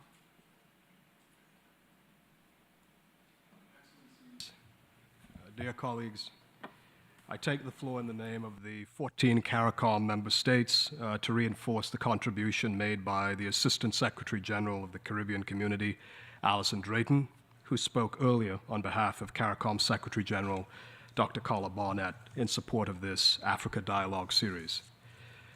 The CARICOM group of permanent representatives wishes to congratulate the organizers for producing and hosting this excellent series. The African Union's theme this year, 2025, Justice for Africans and People of African Descent through Reparations, has a special meaning for the people of the Caribbean community. The theme is a powerful call for justice and a profound acknowledgement of the deep cultural, economic, and social ties between the African continent and the peoples of African descent wherever in the world they may be. For the countries in the Caribbean community, our ties with the African community are foundational to our civilizations. For us, 2025 also marks the first occasion when the heads of state and government of the Caribbean community and Africa will meet in person after a virtual first summit in 2021. Our peoples, on both sides of the Atlantic and beyond, could not wish for a stronger signal that this relationship, shrouded in the horrors of colonization and the trade in enslaved Africans, is evolving into a mutually beneficial partnership between two regions that have much to offer to one another and to the world. Excellencies, colleagues, in closing, I wish to highlight two highly relevant examples of where already the developing relationship between CARICOM and Africa is breaking new ground. First, I would like to reiterate the appreciation expressed by CARICOM heads of state and government to the government and people of Kenya for their remarkable initiative to lend support to our sister CARICOM nation of Haiti. Kenya's leadership of the Multinational Security Support Force is an act of enormous Pan-African solidarity, and we salute Kenya for leading by example. Second, at a time when the UN Haiti initiative involves, in part, considerations about deep structural adjustments and transformation of the United Nations system as a hub of multilateralism, Africa's leadership in seeking an equitable transformation of the international financial architecture is being complemented by the Afri-Exim Bank and African Trade Center, AATC, in the Caribbean. This $180 million project, based in Barbados, is expected to enhance Caribbean-African trade and investment. We also regard this institutional enhancement of Pan-Africanism to be a demonstration of the ambition that is required in the larger transformation of the international financial architecture. And without such an equity-informed transformation of the architecture, initiatives by the UN at Haiti will be significantly challenged. CARICOM expects the AATC to facilitate our two regions playing a key role in the reform of the international financial architecture. Excellencies, colleagues, our deepening ties with Africa is part of our efforts to build a just, resilient, and inclusive future, and we welcome all partners who are willing to join us in our quest for a sustainable future. Thank you. I thank the representative of Bahamas on behalf of CARICOM, and I give the floor to the representative of Morocco. Excellencies, Madam Moderator, distinguished delegates, dear colleagues and representatives of civil society, good afternoon. At the outset, the Kingdom of Morocco thanks the Office of the Special Advisor on Africa and the African Union Observer Mission to the United Nations in New York for convening this timely dialogue on reparatory justice. My delegation aligns itself with many of the views and recommendations and conclusions expressed earlier by the distinguished panelists. Morocco reaffirms its full commitment to the International Decade for People of African Descent and highlights the enduring importance of the Durban Declaration and Programme of Action as vital instruments in combating systemic racism and addressing the historical injustices of slavery and colonialism. Our continent continues to bear the scars of a painful past marked by exploitation, dispossession, and exclusion. These legacies demand more than symbolic recognition. They require concrete and transformative actions. In this regard, Morocco welcomes the thematic approach of this dialogue, connecting memory, present-day justice, and future reparations. This mirrors Morocco's national experience in transitional justice and reconciliation, rooted in human development and inclusion.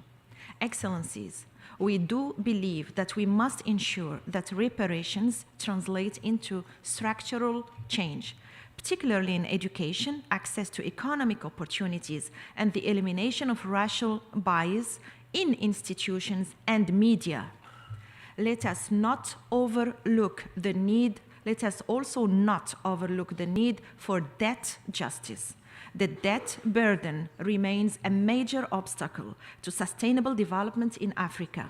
A fair international financial architecture is part of reparatory justice.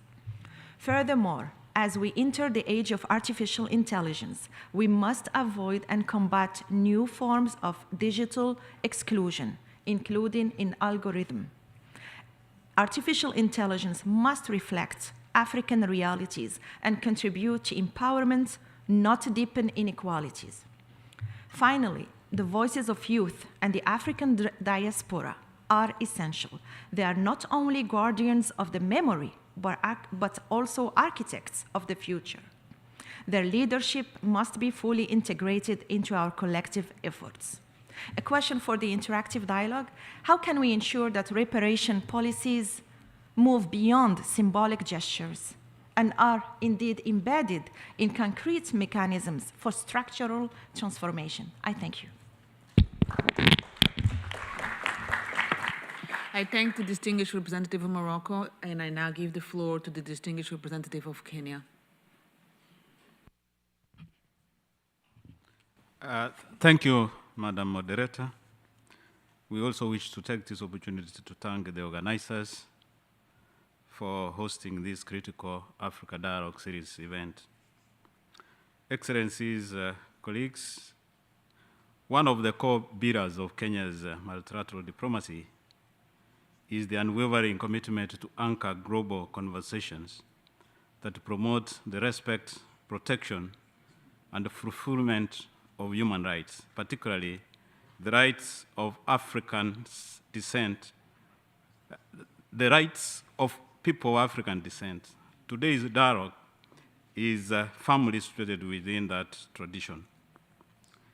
This year's African Union theme, Justice for African and People of African Descent Through Reparations, is rooted in the outcome of the 2023 Accra Reparations Conference that was unanimously endorsed by the AU Assembly of Heads of State and Government. It embodies a continental consensus, and indeed a consensus of all people of African descent, that reparatory justice is no longer a deferred aspiration, but an urgent and a necessary pursuit.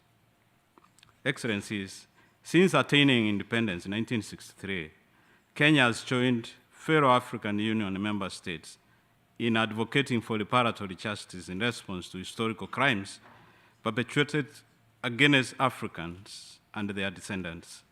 Indeed, from our homeland in East Africa to the Caribbean, from the African continent to the African diaspora communities across the globe, Kenya has remained resolute in advancing the Pan-African legacy of collective struggle for fairness, justice, and transformative progress.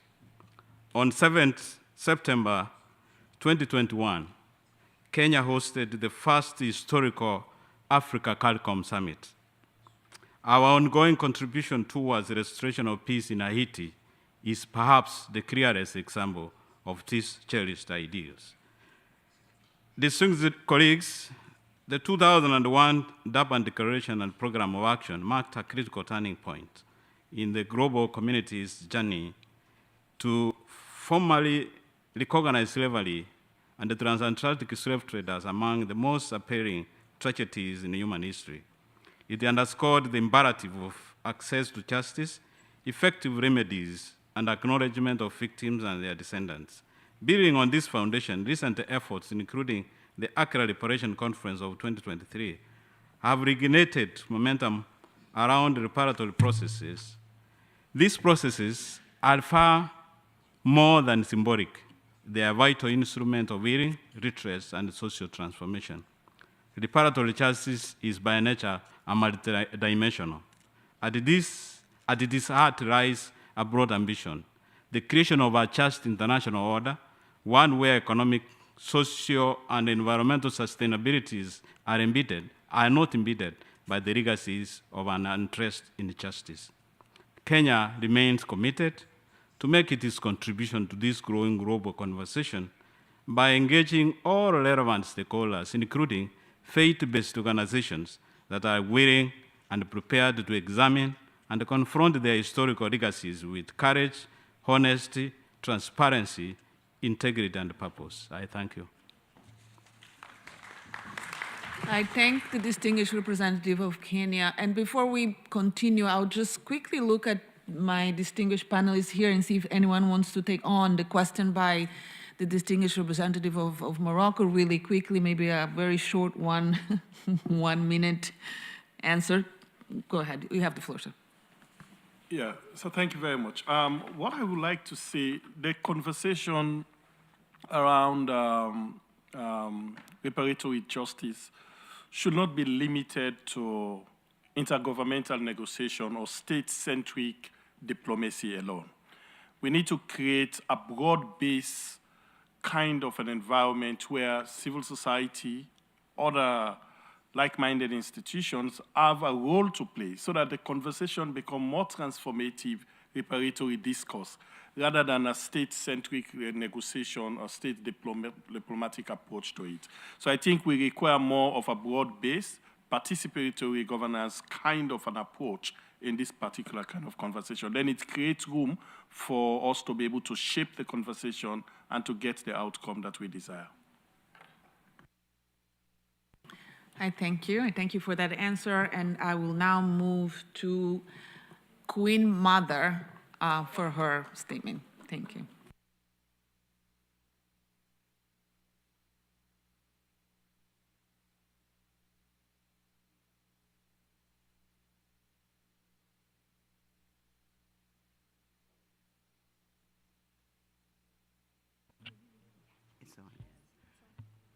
In the name of my ancestors, I come before you.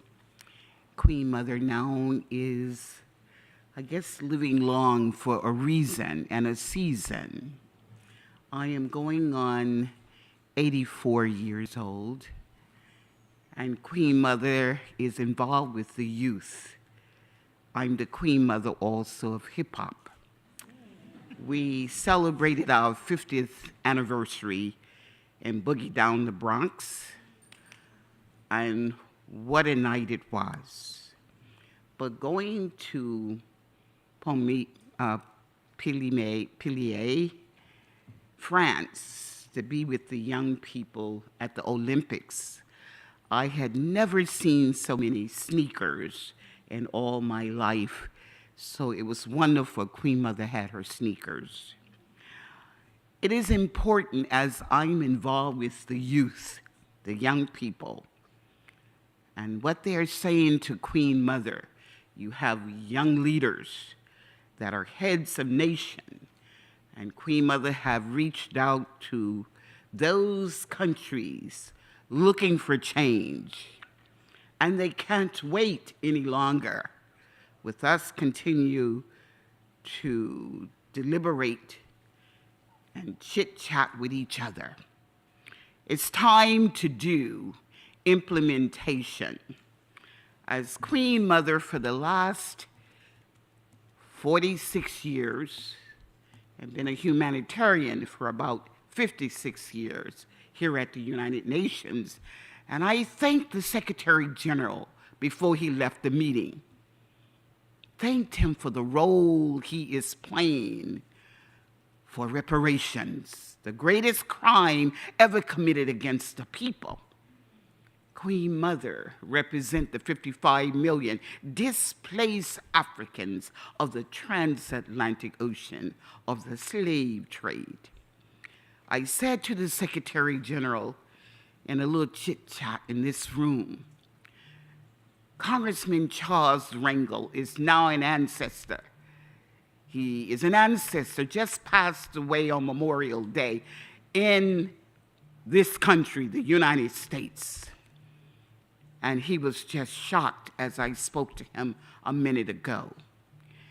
What Mr. Rangel, at the age of 94, said to Queen Mother, stay with the youth, pass the mantle on member states, work with the young people. You have a young man in Senegal. He's a youth, but a leader. How are we going to wrap our arms around Senegal? And how are we going to wrap our arms around Burkina Faso? The little captain everywhere. In terms of change for Mother Africa. And I say to us, Queen Mother is saying it's time for action. And what Queen Mother is saying to all of us, from Oni, the kingdom of Ife, and the kingdom of Mr. Levy, the African descendants, or kingdom of Kush, the oldest kingdom in the Nile, restoring it for us to return home. It's 55 million of us in the United States of America. Here, looking at you, they want to go home. And how is that going to happen unless we have a plan? And the plan has to be now. And so I'm asking for this proposal, as we have brought it before the people of African descent in Geneva and also at headquarters. It's called Gorée Island. Gorée Island, we have a right to return home. We're not asking anyone to give us that right from Wall Street. Our ancestors were sold right here in New York where you're sitting. Headquarters, the United Nations, the greatest crime ever committed against the people. So we're asking that UNESCO from the United Nations allow them to work with us the proposal of Queen Mother Gorée in Senegal, as Queen Mother will continue to run as fast as she can. And also, I can't do nothing but give up now the chair back to our leaders. And I thank you for allowing Queen Mother to have spoken to you on behalf of intergenerational young people. I thank you. Thank you. I thank Queen Mother for her inspiring words, and I will now pass the floor to Distinguished Representative of Nigeria, and just for technicalities, will be followed by Distinguished Representative of Togo, so that our technicians can be ready. I thank you. Thank you, Madam Moderator. Let me also, at the outset, add my voice of thanks to the Office of the Special Advisor on Africa, and the AUPOM mission for organizing this very interesting event, and to the panelists for their very, very insightful briefing. We, as Nigeria particularly, align ourselves with the discussion on justice for Africa and the people of African descent through reparation, and thank the organizers for once again calling attention to the ills of colonialism. Ola Rotimi, a poet, in his book, the gods are not to blame, said, when the farm owner is slow to catch the thief will call the farm owner thief. Today, we are talking about reparation of stolen artifacts, stolen. Today, we are talking about stolen funds, return them. Today, we are talking about reparation of justice for injustices done to Africa. Another Nigerian playwright, Wole Soyinka, said in March here at the UN that slavery will persist until we adopt a holistic, comprehensive, and egalitarian attitude. We must, as Africans, work together and speak with one voice and deliberately, with political will, request for what is ours. This is our call, and that is why we will continue to align with discussions that border on what we say, return to us what is rightfully ours. Once again, thank you.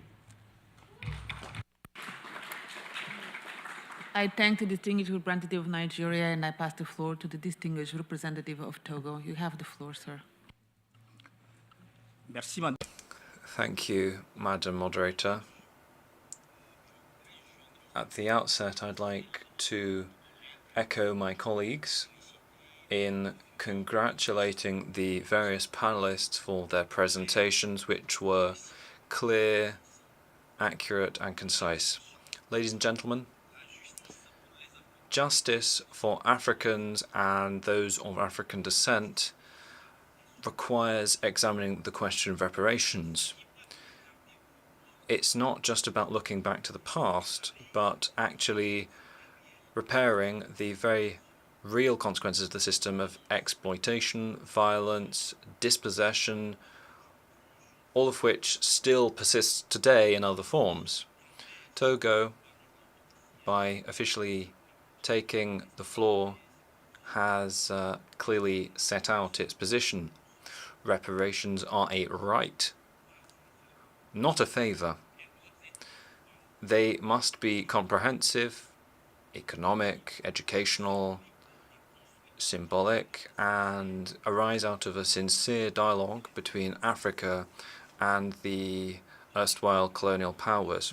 As recalled by the Togolese government, the traces of the slave trade, structural racism, and colonialism are still visible in social inequalities, in the cultural erasure, and in the marginalization we see.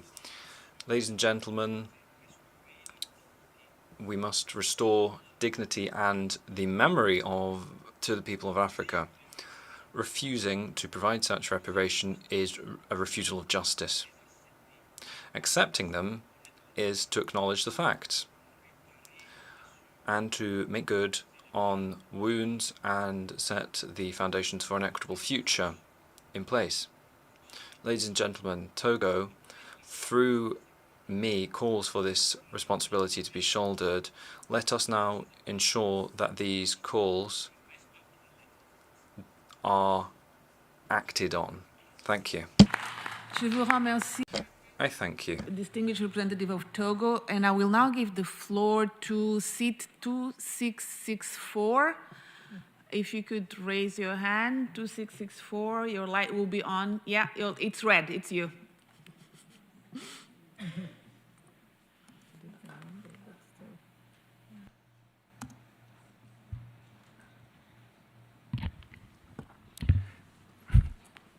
Thank you. Repair of human dignity for the people of African descent in the Caribbean, the people left behind. Haiti sparked the journey toward repair of dignity and decolonization in the Americas in 1804. Over 2 centuries later, the people of Bonaire, where I come from, remain under unresolved colonial rule. 80 years after the founding of the United Nations, we issue an urgent appeal. The people of Bonaire are facing cultural and ethnic erasure. Bonaire, an island just 50 miles off the coast of Venezuela, was unilaterally integrated in the European colonial constitutional framework in 2010, against the will of its people and on unequal legal conditions. Since then, laws foreign to our values and identity have been imposed. One of the most troubling is the euthanasia law, a practice that violates our deep cultural respect for life. 80% of Bonaireans are of African descent. For us, euthanasia is not an act of compassion, but a violation of life. Our people have consistently and publicly rejected this law, which clashes with our ethical, religious, and cultural belief. Yet, despite mass opposition, it was enforced without consent through colonial rule. The consequences have been profound. Since its introduction, Bonaire death rate has doubled. Even more alarming is the demographic shift. Our native population has declined from 80% in 2010 to around 30% today. For comparison, in Palestine, after decades of conflict, the decline is approximately 6%. In Bonaire, it declined with 50% in a single decade, without bombs or bullets, but through policies that ignore our humanity. This struggle cannot be separated from the legacy of transatlantic slavery, colonialism, and extractive systems that devastated Africa and its diaspora. As Chimamanda Ngozi Adichie warns, ignoring history blinds us to the present. Our challenges demand reparatory frameworks that restore dignity and empower communities like ours to reclaim cultural, economic, and political control. Sustainable development is impossible without justice, inclusion, and self-determination. We are now a minority in our ancestral land, facing the dire threat of cultural extinction. This is modern colonialism, quiet, systemic, and deeply destructive. Colonialism is one of the 10 key areas identified in the CARICOM revised Reparations 10-point plan. Our recommendation: we urge the international community to prioritize the recognition of decolonization of remaining territories like Bonaire as part of the global reparatory justice agenda. All human beings are born equal in dignity and rights. So are we, the Bonaire people. We will not be silent. We call upon the world to stand with us in our struggle to justice, to repair and reclaim our right to life, right to dignity, and right to self-determination. Thank you. I thank you for your statement, and I now pass the floor to the distinguished representative of Gambia.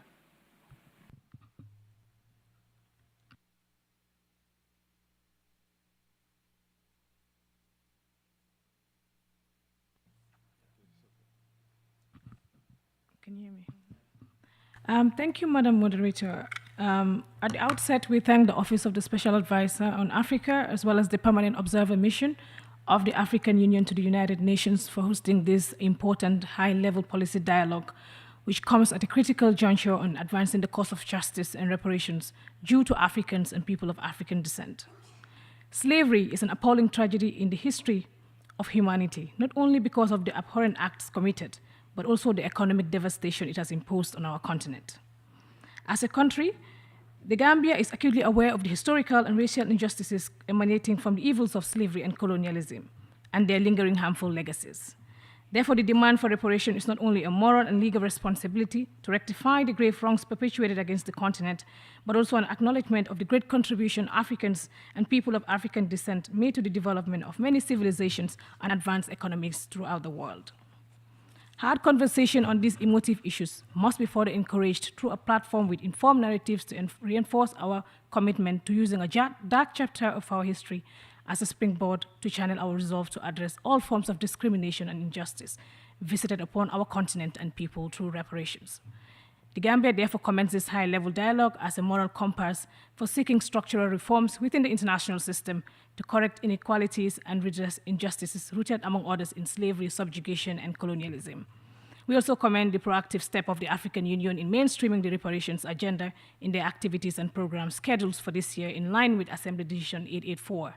In concluding, the Gambia reiterates its unwavering support on this pertinent issue and in this same spirit call on the international community to recognize the unique and unprecedented moral debt owed to African peoples and people of African descent.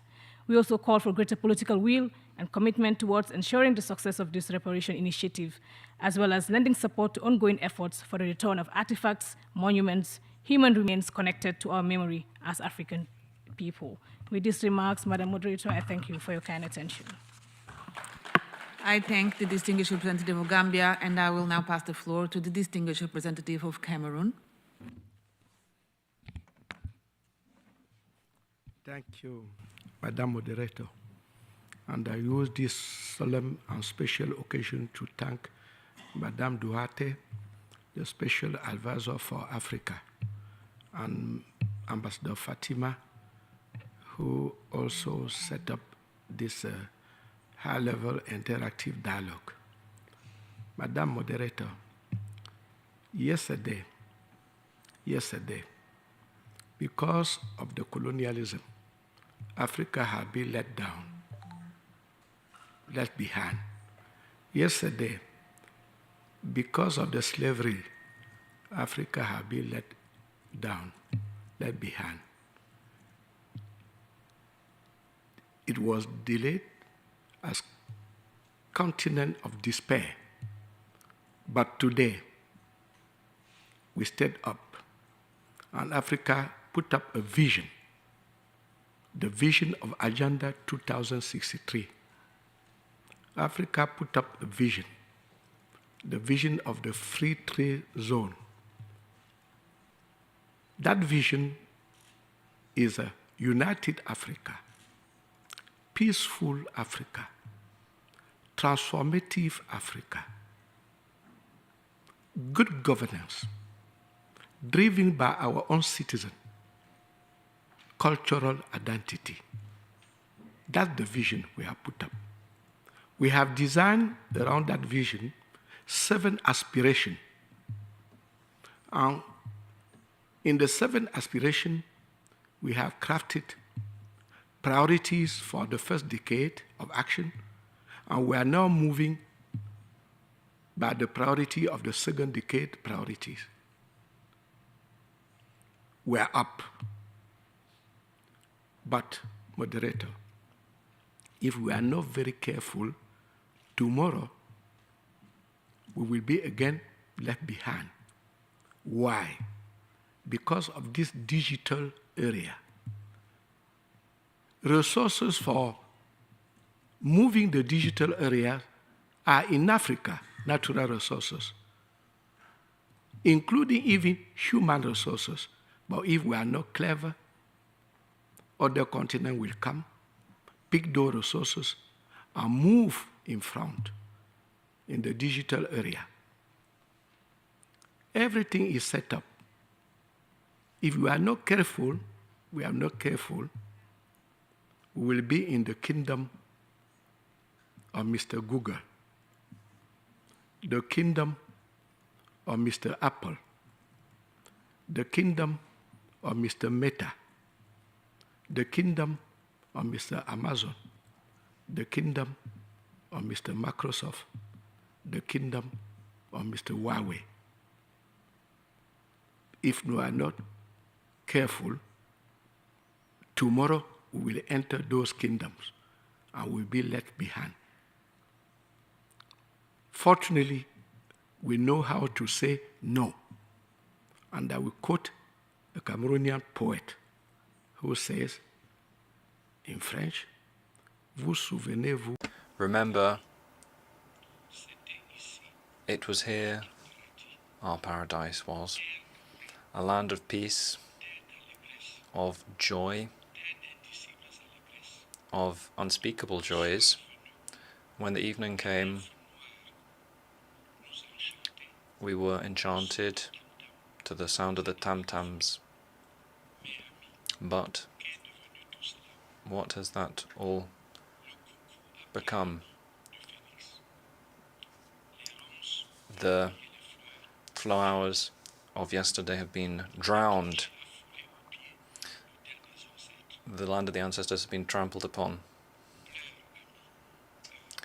Cry for me, but after crying, raise your head and say no.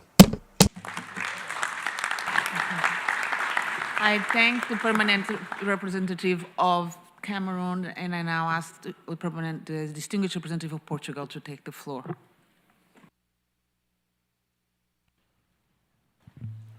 Muito obrigado, Madam Moderator, for accommodating me on this late hour. I would like just a brief remarks on this very important debate. Portugal would like first to congratulate African Union and USG Cristina Duarte for organizing and promoting this essential 2025 dialogue.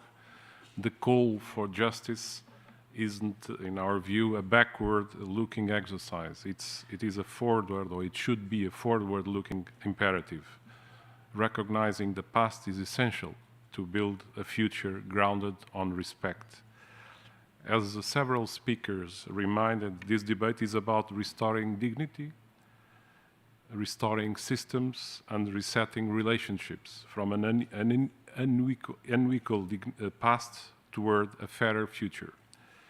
Portugal fully supports this broader interpretation. Justice means recognizing the structural injustice that persists today and working together to dismantle it. This includes rethinking the international financial and trading systems to this day deny the African continent its rightful economic opportunities. It includes ensuring the critical minerals and other resources are not only extracted from Africa, but processed and added value within Africa. It includes rebalancing our global governance institutions, such as the international financial architecture or the Security Council, where Portugal supports the common African position for permanent African representation and broader representation amongst the elected members. Portugal's approach is grounded in partnership. The birth of our democracy coincided with the independence of 5 African Lusophone countries. It was a moment of simultaneous liberation. This was the beginning of a joint journey, a bond we celebrate with the community of Portuguese-speaking countries, and our development cooperation continues to prioritize Africa, even as others turn elsewhere. In our cooperation for development, we invest in education, health, peace building, and institutional capacity building, always in alignment with our partners' priorities, from training youth in digital innovation to supporting debt for nature swaps. This is the way we are working these matters and approaching these matters. We are co-sharing the FFT4. We have co-facilitated Durban in 2021, and we also believe memory matters. We reaffirm our openness to work with any partners in historical research, cultural preservation, and this includes joint efforts to study and teach history in all its complexity, encouraging critical reflections and looking into educational materials and curricula. We are hosting in June first UN conference on racism. This dialogue is timely. The Pact for the Future and the upcoming Financing for Development Conference offer real opportunities to embed justice and development in global policy. Let us seize the moment to reimagine multilateralism with Africa at the center. I thank you very much. I thank the representative of Portugal. And unfortunately, due to time limitations, we have to close this interactive session. We do invite you to submit your statements to osa-events@un.org so that they can be captured in the ADS e-magazine. And if you had statements that you were not able to deliver, do send those as well, so we'll make sure that they are also reflected in the e-magazine online. So we'll now move to the closing session, and I will give the floor to the permanent representative of Ethiopia chair of the African Group for the month of May, to officially close the 2025 edition of the Africa Dialogue Series. Ambassador, sir, you have the floor.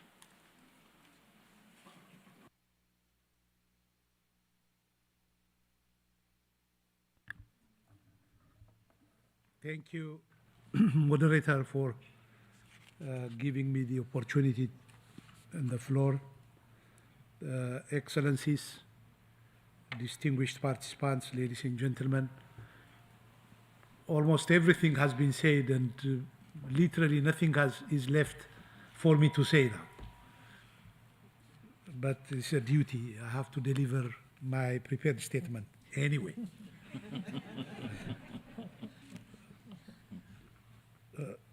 In closing of the Africa Dialogue Series 2025, let me begin by extending our sincere appreciation to the African Union Observer Mission and to the Office of the Special Advisor on Africa for organizing this timely dialogue on the theme of African Union, justice for Africans and people of African descent through reparations.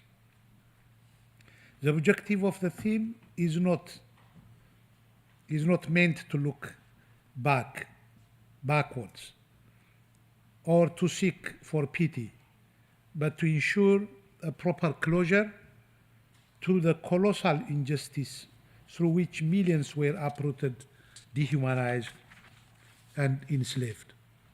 Their labor and suffering built and enriched empires while leaving Africa and Africans in destitution.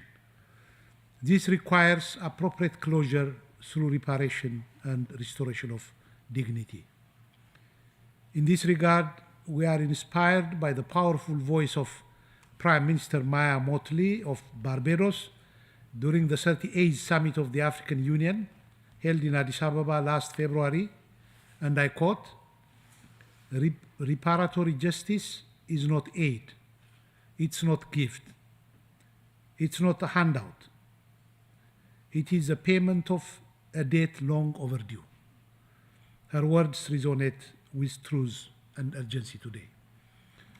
Excellencies, ladies and gentlemen, understanding the present is crucial as Africans and people of African descent continue today to suffer from consequences of structural discrimination, racial and otherwise, underdevelopment, environmental degradation, and unequal trade systems.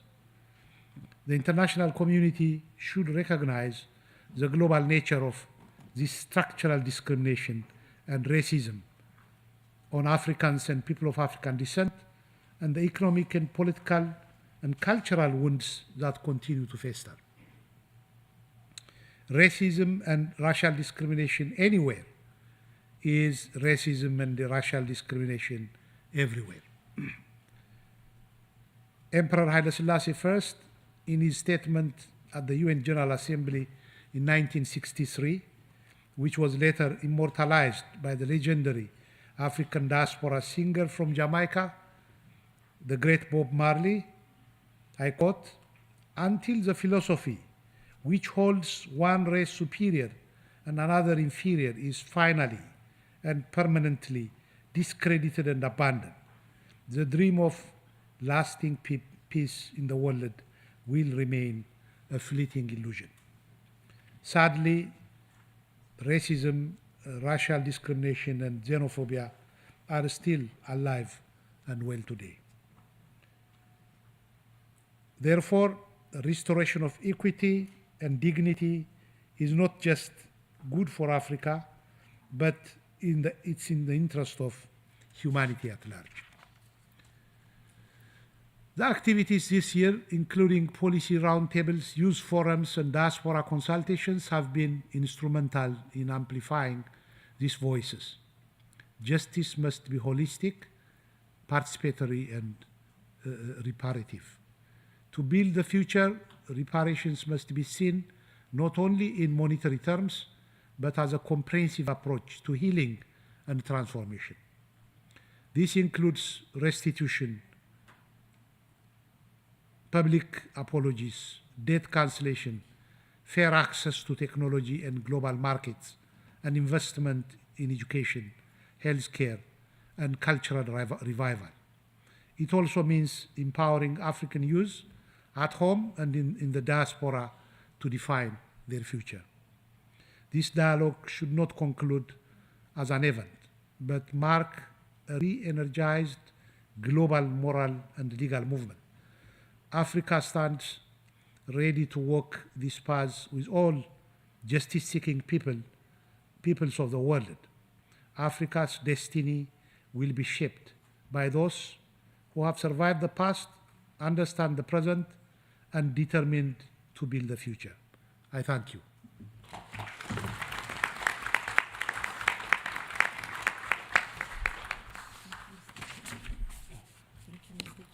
Thank you. The session is closed. Thank you.